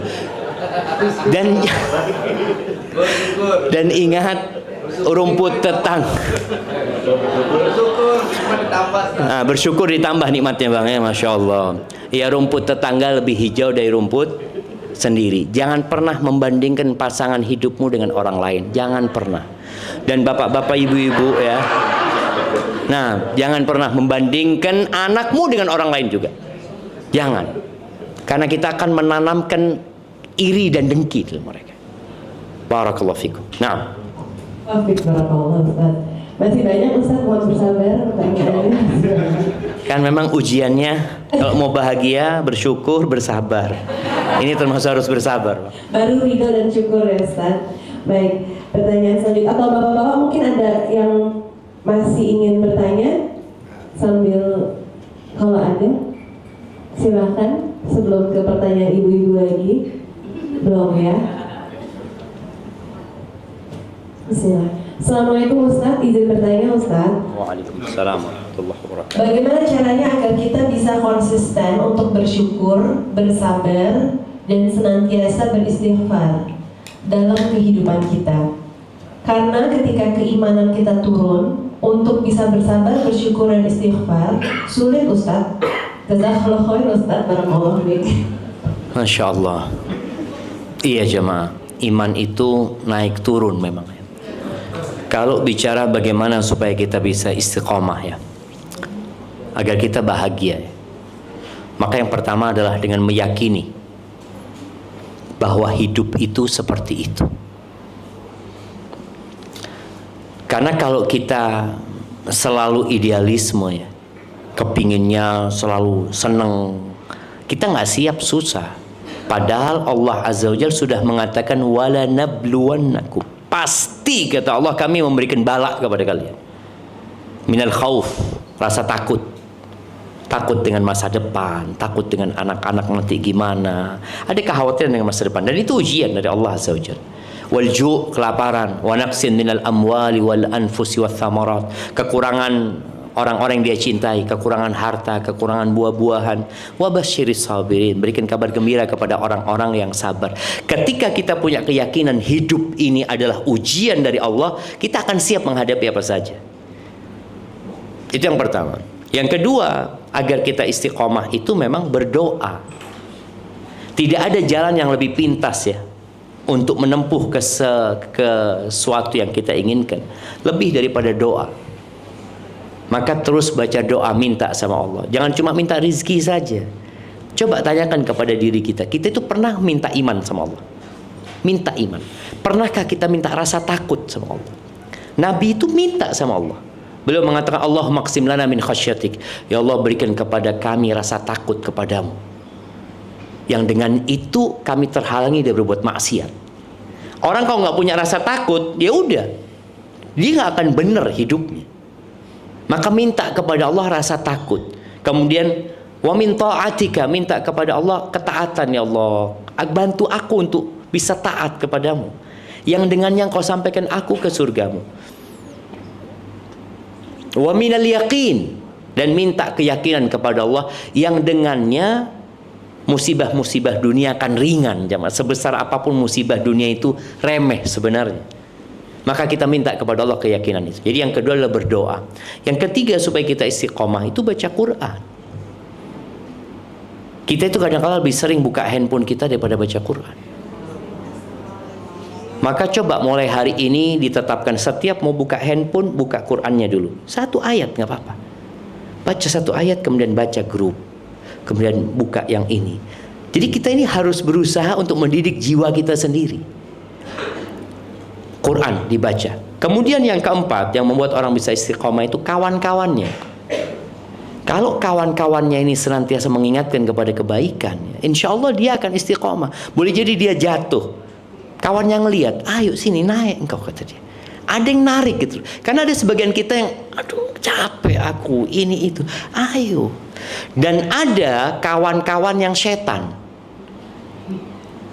Ketika sang istri punya masalah sama suaminya, apa kata dia? Udahlah, engkau masih muda, bismillah, cerai aja. Kadang-kala dia menyuruh untuk berpisah gitu loh. Ada orang yang enggak, engkau sabar, kata dia. Bukan cuma lakimu yang kayak gitu. Orang-orang juga punya musibah gitu. Jadi perlu cari kawan yang baik dan benar. Seperti itu. Mungkin itu yang bisa dilakukan agar kita istiqomah ya. Barakallahu fikum. Waalaikumsalam. Baik Ustaz, masih ada beberapa pertanyaan lagi yang selanjutnya. Bismillahirrahmanirrahim. Semoga Ustaz, keluarga dan majelis ini selalu dirahmati dan dilindungi Allah. Amin. Izin meminta nasihatnya Ustaz. Bagaimana saya bisa memantapkan hati untuk meluruskan niat menunaikan ibadah haji, di mana kami memiliki seorang anak yang masih balita dan berkebutuhan khusus, dan kami belum pernah berpisah dengan putra kami untuk waktu yang lama seperti perjalanan haji. Di sisi lain, kami sadar anak kami adalah titipan dan anugerah dari Allah. Terima kasih kesempatannya Ustaz. Waalaikumsalam warahmatullahi wabarakatuh. Waalaikumsalam warahmatullahi wabarakatuh. Nah, ingat haji ini kewajiban buat yang mampu. Ketika orang sudah mampu untuk berangkat, kita itu kadang-kala berpikir harus punya rumah dulu baru berhaji. Enggak, punya rumah enggak wajib. Harus punya mobil dulu, enggak wajib. Kok sampai mati nggak punya rumah, sampai mati nggak punya mobil, nggak bakal ditanya gitu loh. Tapi mampu nggak berangkat haji ditanya, kenapa engkau punya duit nggak berangkat haji gitu? Apa alasannya? Nah, kalau alasannya tadi ada anak, kita punya anak berkebutuhan khusus ya. Dan ini lihat ujian buat orang tuanya. Kita itu jemaah ngelihat ujiannya orang tuh beda-beda. Kadang-kadang sebagian orang mengatakan engkau kalau diuji kayak aku belum tentu mampu engkau. Ada yang mengatakan kayak gitu. Loh enggak, Allah sudah takar ujian fulan nggak sama dengan ujian fulan gitu. Dan boleh jadi engkau yang mengatakan engkau nggak akan mampu dengan ujianku. Kalau engkau diuji sama ujiannya fulan juga nggak mampu. Maka semua ujiannya beda-beda. Tadi ada yang diuji nggak punya anak sampai mati. Ada yang diuji punya anak berkebutuhan khusus. Apa yang harus dilakukan? Yang pertama, apakah anak ini mungkin untuk ditinggal? Kalau mungkin untuk ditinggal, ia berusaha untuk mempersiapkan diri anak itu ditinggal. Karena persiapannya umpamanya orang tua ini mengatakan aku akan haji tahun depan. Jadi anaknya ini sudah dipersiapkan nanti ditinggal. Mungkin ada orang yang diajarin untuk merawat anak itu. Dan boleh jadi engkau pulang haji, Allah berikan keajaiban buat anakmu. Siapa yang tahu seperti itu. Jadi ada usaha gitu. Ada usaha yang bisa dilakukan oleh orang tua. Dan haji ini, ya ada yang berpendapat kewajiban yang harus segera dilaksanakan. Ada yang mengatakan boleh ditunda kalau ada alasannya. Memang ada orang umur 25 tahun sudah punya duit berangkat haji, tapi dia mengatakan ya Allah belum siap imanku, nantilah umur 30 aku mau berangkat haji, memang seperti itu. Ya sudah, umur 30 dia berangkat haji. Tapi perbanyak istighfar ya, karena kita nggak tahu apakah kita bisa berangkat haji.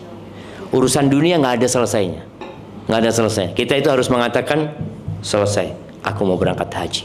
Dan perjalanan haji ini menuju kepada Allah ya, yang menciptakan kita. Barakallahu fikum. Ibu-ibu ada yang mau bertanya langsung kepada Ustadz yang belum nulis pertanyaan? Atau bapak-bapak mungkin Adit mau bertanya? Bang Ifrita? Bang Sigit? Bang Budi Alamsyah? Kalau bapak-bapak udah pinter semua. Nah, makanya jarang kajian bapak-bapak ini. Mak-mak yang suruh ngaji terus gitu. Bersyukur bapak-bapak. Silakan Bang Iftitah.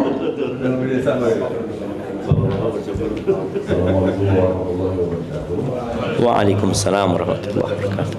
Yang pertama terima kasih kepada Pak Rizal atas undangannya dalam kajian ini, juga kepada Mas Ahaya sudah menjadi tempat untuk kita semua belajar.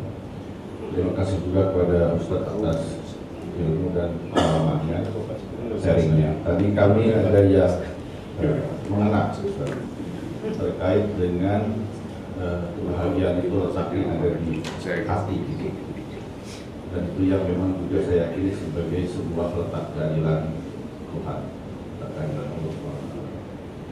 Pertanyaannya Ustaz, bagaimana kita melakukan pendidikan hati itu sendiri, baik terhadap diri sendiri maupun kepada anak-anak kita? Konkretnya itu seperti apa?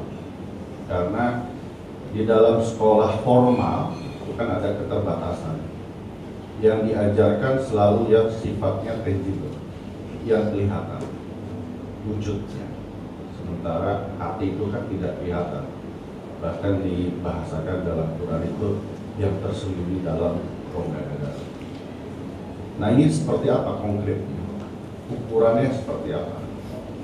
Dalam kaidah sekarang, zaman yang serba pragmatis, serba kelihatan, serba konkret begitu. KPI-nya itu seperti apa untuk melakukan pendidikan hati? Demikian. Masya Allah. Masya Allah, ini butuh kajian khusus ya, sampai maghrib kita kayaknya kalau ngaji. Tapi ada beberapa hal mungkin yang teknis ya, yang bisa dilakukan orang tua itu. Yang pertama, Rasul Sallallahu Alaihi Wasallam itu menyuruh kita ziarah kubur. Beliau mengatakan, ala fazuruha, kalian ziarah kuburan, fa innaha tudzakkirul akhirah. Ziarah kubur itu mengingatkan kepada akhirat. Turaqqiqul qalb, melembutkan hati. Jadi kalau kita bicara bagaimana cara melembutkan hati, menjaga hati kita, memang mengetahui bahwa hidup ini akan berakhir loh nak. Bawa anak ini ke tempat orang terkaya yang udah mati, yang masih rumahnya ada, gedungnya masih ada. Mamanya berangkat ke kuburannya Steve Jobs, mengatakan ini loh yang bikin Apple, mati dia sudah, tinggal. Jadi itu ngobrol, iya ya, nggak ada yang dia bawa. Kita akan berakhir ke sana. Ini langsung praktek anak itu. Yang kedua, berangkat ke tempat-tempat bencana. Itu juga melembutkan hati. Ketika kita berangkat, anak waktu berangkat ke Palu ya, melihat satu desa itu ambles. Iya, apa namanya? Likuifaksi. Itu anak ngelihat langsung. Anak datang ke rumah orang yang di depan gitu. Bapak, kejadian ini kapan, Pak? Maghrib Ustaz. Anak di masjid waktu itu. Lagi sholat, dengar suara, boom. Gitu, Ustaz. Bayangkan, satu kampung itu. Di situ ada mobil mereka, ada kulkas mereka, ada manusia, ada mungkin mereka pelihara kucing. Hilang, bayi-bayi itu hilang gitu. Jadi anak tuh benar-benar merasakan dalam hatinya ada sesuatu, ada kekuatan yang aku harus takut kepadanya gitu loh. Yang dia bisa memberikan musibah itu kepadaku gitu. Kemudian yang ketiga, kita disuruh mengusap kepala anak yatim ya. Jadi di antara yang melembutkan hati itu kita melihat orang-orang tadi yang mungkin tidak beruntung seperti kita ya, mengusap mereka, anak kita. Anak kemarin subhanallah, sebelum anak berangkat ke Jakarta, malam hari anak sholat isya itu di Yayasan Yatim Piatu. Ada kajian. Anak-anak yang umur 8 tahun ngelihat. Bapak kata dia, siapa mereka? Bapak kata dia, ini anak-anak yang gak punya bapak nak. Ibunya gak ada. Loh mereka tinggal di mana? Ya sudah di asrama ini kata dia. Gak ada bapaknya, gak ada. Jadi itu juga membuat mereka hatinya itu tersentuh gitu loh. Nah, ini yang perlu dilakukan orang tua. Yang keempat, ngajarkan anak sedekah. Supaya dia merasakan kesusahan orang lain juga. Nah, engkau dapat rezeki, engkau berbagi. Engkau lihat senyumnya dia, kebahagiaan dia gitu loh. Akhirnya dia akan terbiasa bahagia dengan kebahagiaan orang lain. Karena ada orang yang susah dengan kebahagiaan orang lain. dididik dia memang gitu, iri, dengki. Karena orang tuanya suka membandingkan, ini merusak hati. Jadi orang tua sedang mengatakan, engkau tuh kok nggak bisa kayak kakakmu. Loh subhanallah, nggak boleh membandingkan anak sama kakaknya, karena dia bukan kakaknya gitu loh. Itu merusak hati juga mereka. Maka bandingkan dia dengan diri dia sendiri. Nah engkau bisa, engkau bisa lebih baik dari ini. Kemarin engkau kayak gini. Jadi dia perbandingannya, bukan fulan atau alan. Itu akan merusak hati dia. Itu mungkin beberapa praktek ya yang bisa dilakukan. Bagaimana hati ini lebih kenal sama Tuhannya nantinya, seperti itu. Bahwasanya memang la ilaha illallah, pemilik bumi ini Allah, dan kita semua akan meninggalkan dunia ini. Kemudian contoh juga anak itu kalau mau minta sesuatu, tidak semua yang dia minta dikasih. Nah engkau minta sama Allah, yang ada di bapakmu ini, kalau Allah ambil gitu. Diajarin dia memohon, ada sesuatu kekuatan yang dapat memberikan itu kepada aku gitu. Hadza wallahu a'lam bissawab. Nah. Baik. Kita masih ada waktu sampai jam berapa, Ustaz? Loh, aneh tuan rumahnya Bapak Menteri. Sampai sore, Ustaz. Baik, Ustaz, masih ada beberapa pertanyaan. Ibu-ibu ada yang mau bertanya langsung masih? Biasanya ibu-ibu yang paling banyak pertanyaan nih. Baik, bismillah. Assalamualaikum warahmatullahi wabarakatuh, Ustaz. Waalaikumsalam warahmatullahi wabarakatuh. Semoga Allah selalu menjaga Ustaz, keluarga, dan seluruh umat Islam. Amin. Ustaz, qadarullah, ibu dari suami saya masih belum menutup auratnya. Tapi memang orangnya belum mengaji, masih jauh dari sunnah. Apakah suami saya berdosa apabila tidak memberitahukan atau menasihati? Karena memang mertua agak sedikit keras hatinya. Semoga Allah mudahkan Ustaz menjawab pertanyaan saya. Barakallahu fikum. Masya Allah wa fiq wa barak. Jamaah, kalau bicara menyampaikan hukum itu mudah. Kita mengatakan ini wajib, ini haram, itu sangat mudah sekali. Tapi bagaimana orang itu menjalankan yang wajib, meninggalkan yang haram, ini tugas kita dalam menyampaikan. Memang harus penuh dengan hikmah.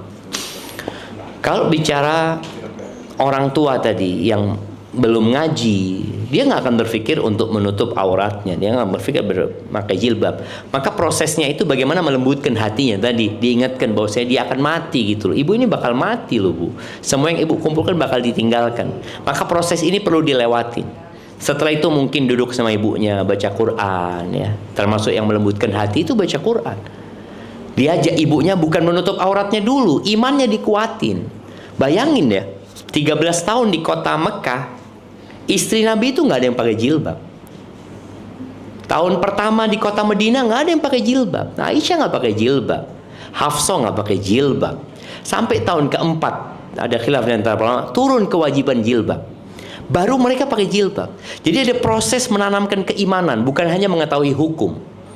Bagaimana menguatkan keimanan sehingga dia meninggalkan yang haram, menjalankan yang wajib. Maka tolong ketika seorang anak mau ngasih tahu ibunya, dia tahu, oh ibu ini memang dia jauh dari agama gitu loh. Maka gimana ibu jadi dekat, bagaimana dia mau baca Quran dulu sama artinya. Yang mudah-mudahan di situ ada benih-benih keimanan yang membuat dia semakin kuat keimanannya. Itu mungkin yang perlu dilakukan. Kemudian tadi ibu diajak ziarah kubur ya, untuk melihat orang-orang yang telah meninggal dunia sambil didoakan. Tugas seorang anak itu hanya menyampaikan. Diterima alhamdulillah, nggak diterima ya semoga dikasih hidayah sama Allah SWT. Hadza wallahu alam bissawab. Nah. Baik Ustaz. Ke pertanyaan selanjutnya. Assalamualaikum Pak Ustaz. Waalaikumsalam warahmatullahi wabarakatuh. Apakah boleh jika kita berkurban sapi atas nama perusahaan, bukan orang ataupun 7 orang sebagaimana biasa kita ketahui, agar dapat memperoleh keberkahan Allah terhadap usaha yang dijalankan perusahaan? Terima kasih Pak Ustaz. Masya Allah, barakallahu fiik. Iya, jatuhnya sodakoh saja kalau buat perusahaan. Karena perusahaan nggak diwajibkan kurban. Yang diwajibkan berkurban itu manusianya. Maka kalau kepingin, perusahaan itu boleh mengatakan, ini kita beli 1 ekor sapi, tahun ini kurban buat fulan buat 7 orang. Jadi diberikan kepada mereka sapi itu sehingga mereka yang berkorban, walaupun duitnya dari perusahaan. Baru bisa seperti tahun depan ganti, siapa yang belum kurban, ini sapi buat kalian. Umumnya dari 7 orang mengatakan, aku nggak mau kurban, fulusnya aja. Nggak jadi dia kan. Ya udah, kalau fulusnya aja kita cari orang lain gitu loh yang mau gitu loh, seperti itu. Jadi intinya itu jadi pemberian nantinya dari perusahaan kepada orang-orang tersebut, dan berkurbannya atas nama orang-orang tersebut. Tetap perusahaan dapat pahala insya Allah. Artinya pemilik perusahaannya ya. Seperti itu. Hadza wallahu a'lam bissawab. Nah. Baik. Pertanyaan selanjutnya Ustaz, saya juga saya pernah melihat beberapa kajian Ustaz yang berdasarkan surat Ar-Rum ayat 21 yang isinya adalah di antara tanda-tanda kebesarannya ialah bahwa dia menciptakan pasangan-pasanganmu dari jenis dirimu sendiri agar kamu merasa tentram kepadanya. Dia menjadikan di antaramu rasa cinta dan kasih sayang. Nah, dari surat tersebut Ustadz, apakah benar tujuan dari pernikahan itu untuk mendapatkan ketenangan? Bolehkah kita berdoa secara eksplisit untuk meminta keluarga yang sakinah, mawaddah, warahmah? Kalau belum merasa tenang, berarti tujuan pernikahan belum tercapai kah Ustadz? Saya boleh sedikit menambahkan Ustadz, kalau saya pernah dengar ketika kita berdoa secara eksplisit meminta keluarga yang sakinah, ketika kita menuju sakinah kita diberikan ujian dulu, mawadah ujian dulu, sehingga kita lebih baik berdoanya warahmah aja untuk mendapatkan rahmat. Apakah benar begitu Ustaz? Itu tambahan dari saya Ustaz. Masya Allah, Masya Allah. Iya jemaah, kalau bicara tujuan pernikahan ya, tujuan pernikahan itu adalah mengabdi kepada Allah sebenarnya. Makanya ketika hukum-hukum Allah tidak tegak di rumah itu, maka perpisahan menjadi pilihan. Di antaranya adalah menghadirkan sakinah. Jadi laki-laki Nabi Adam alaihissalam itu ketika di surga, beliau itu kesepian. Beliau berada di tempat yang paling indah ya, bebas makan apa saja. Beliau kesepian di sana, subhanallah. Ketika beliau tidur, Allah ciptakan Hawa dari tulang rusuknya.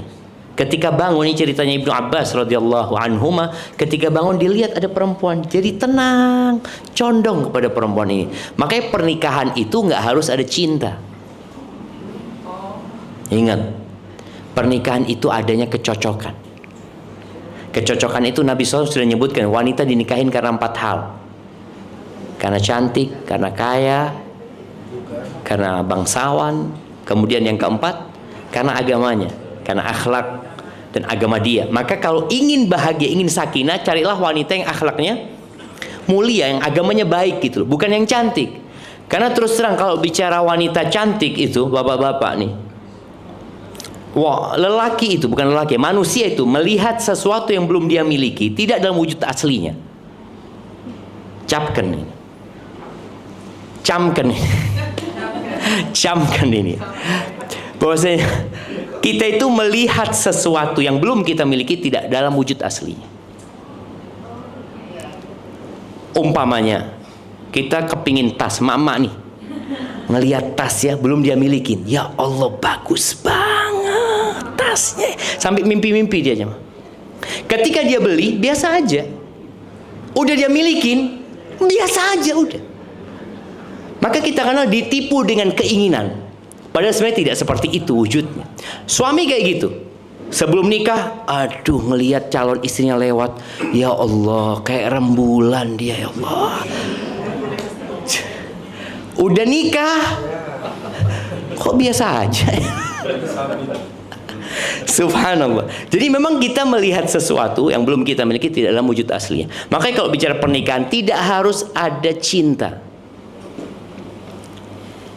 Tapi kalau ada cinta akan lebih indah tentunya rumah tangga ya. Tapi kan tadi kadang-kala sakit hati sama suami, suami juga sakit hati sama istri kurang melayani ini itu. Tapi dia, ya udahlah, bismillah lah, aku sedang menuju kepada Allah Azza wa Jal, dan istriku masih punya banyak kelebihan yang menyebabkan aku bisa hidup tenang sama dia. Tapi kalau sudah terjadi keributan di rumah, berpisah menjadi solusi. Karena kasihan sama anak-anak melihat orang tuanya terus ribut ya. Dan sakinah ini dimulai dari kecocokan, sekali lagi bukan dalam cinta. Umar bin Khattab mengatakan, fa inna aqallal buyut allati tubna 'alal hub. Kata Umar, sedikit rumah tangga yang dibangun di atas cinta itu sedikit. Loh, terus kenapa orang bertahan? Apa kata Umar? Fa inna walakinnan nas yata'amaluna bil islami wal ihsan. Orang itu mempertahankan rumah tangganya karena dia atas dasar Islam. Ya Allah perintahkan aku melayani suami walaupun aku nggak suka sama suamiku. Kan ada yang seperti itu. Ada seorang istri, ya Allah Ustaz, aku kalau bisa aku balikin suamiku, aku balikin Ustaz. Cuma gimana sudah. Karena ada kemudian ihsan, perintah untuk berbuat baik. Kita disuruh berbuat baik kepada binatang pun kita disuruh berbuat baik. Apalagi kepada pasangan hidup kita. Makanya kadang-kadang nggak ada cinta, tapi di situ ada yang namanya Islam dan ihsan. Jadi kalau bicara sakinah, yaitu harapannya orang itu berumah tangga mendapatkan ketenangan. Tapi ketenangan itu kadang-kala didapatkan dengan sabar. Dia jadi tenang. Ya udahlah, ini mungkin ujian buat aku yang menghapuskan dosa-dosaku. Ada seorang alim ulama ya, ketika kawannya datang ke rumah, dia mendengar cara istri alim ulama ini memanggil, ya aduh kasar banget gitu pokoknya. Apa kata tamunya? Syekh, kenapa engkau nggak ganti istri aja? Ini ketika kan banyak perempuan gitu loh, engkau dapat istri ngomongnya, kan ada perempuan yang cerewet kalau ngomong tetangga sampai denger. Itu kan, ya Allah, ya, capek suami ini. Apa kata suaminya? Kata dia, aku takut istriku ini adalah penghapusan dosa buat aku dari Allah. Kata dia. Ya, jadi musibah dari Allah buat aku sudah. Aku akan sabar. Aku takut kalau ganti dapat yang lebih parah dari ini. Enggak, sudah. Artinya dia dapat sakinah itu dari mana? Dari nerima gitu loh. Dia dapatkan seperti itu. Barakallahu fiik. Naam. Oh iya, tambahan kalau doa tadi ya. Doa itu boleh. Minta sakinah kepada Allah, minta ketenangan di keluarganya boleh. Jadi spesifik itu ya nggak terlalu spesifik ya, minta sesuatu. Ya Allah, aku pengen rumah tanggaku ini dirahmati olehmu. Aku ingin ada cinta di sini, ada kasih sayang di sini. Aku ingin suamiku perhatian sama anak-anak ya. Boleh yang seperti itu. Tapi tidak terlalu detail banget ya. Aku ingin suamiku itu kalau pulang dari tempat kerja dia itu ke kamar situ dulu. Enggak, jangan kayak gitu doanya gitu loh. Barakallahu fiik. Naam.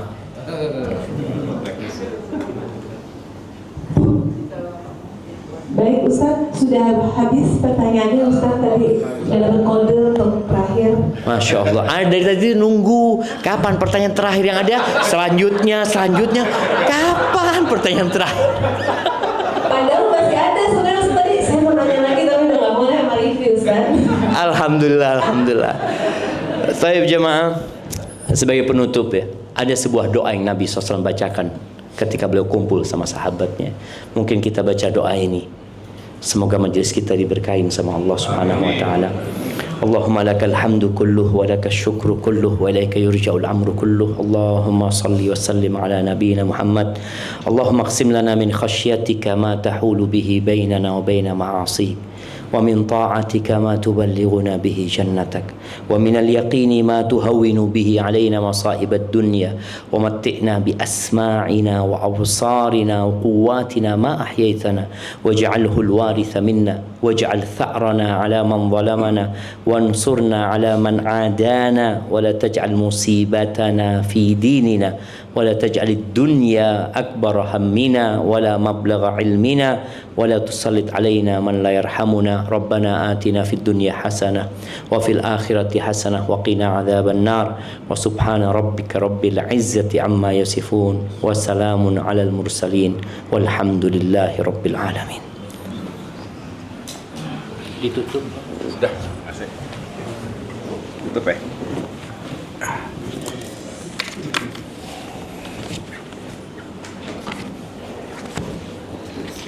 Alhamdulillahirrahmanirrahim. Terima kasih sekali lagi kepada Ustadz Syafiq Riza Basalamah dan Bapak Ibu semua yang sudah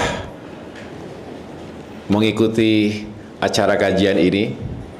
Banyak sekali pelajarannya tadi. Mudah-mudahan kita bisa mengamalkannya dalam kehidupan sehari-hari. Paling tidak 3 hal tadi yang kita, ini jadi menyimpulkan jadinya nih. Biar ingat orang-orang. Kita harus selalu bersyukur ketika mendapatkan nikmat, suka, bahagia. Kita harus selalu bersabar ketika mendapatkan cobaan, musibah, dan duka, dan selalu istighfar ketika kita menyadari melakukan dosa. Mudah-mudahan ini yang juga bisa terus kita jalankan. Tadi pertanyaannya banyak sekali sebetulnya. Ini kita berikan dulu kesempatan Ustadz juga untuk bisa santap ya. Mudah-mudahan Ustadz juga selalu dalam keadaan sehat walafiat. Amin. Terus menjadi guru untuk kita dan bisa mencerahkan kita yang kadangkala get lost dalam kehidupan yang begitu padat,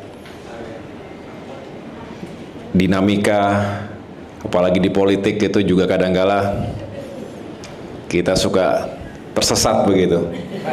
Bukan masuk ke jalan yang sesat, tetapi karena begitu kompleks dan carut marutnya itu, kadangkala juga harus duduk sejenak, mendengarkan yang begini-begini, karena tentunya kita akan diingatkan selalu bahwa pada akhirnya yang kita cari, yang kita tuju itu adalah kebahagiaan yang abadi setelah kita tiada di dunia ini.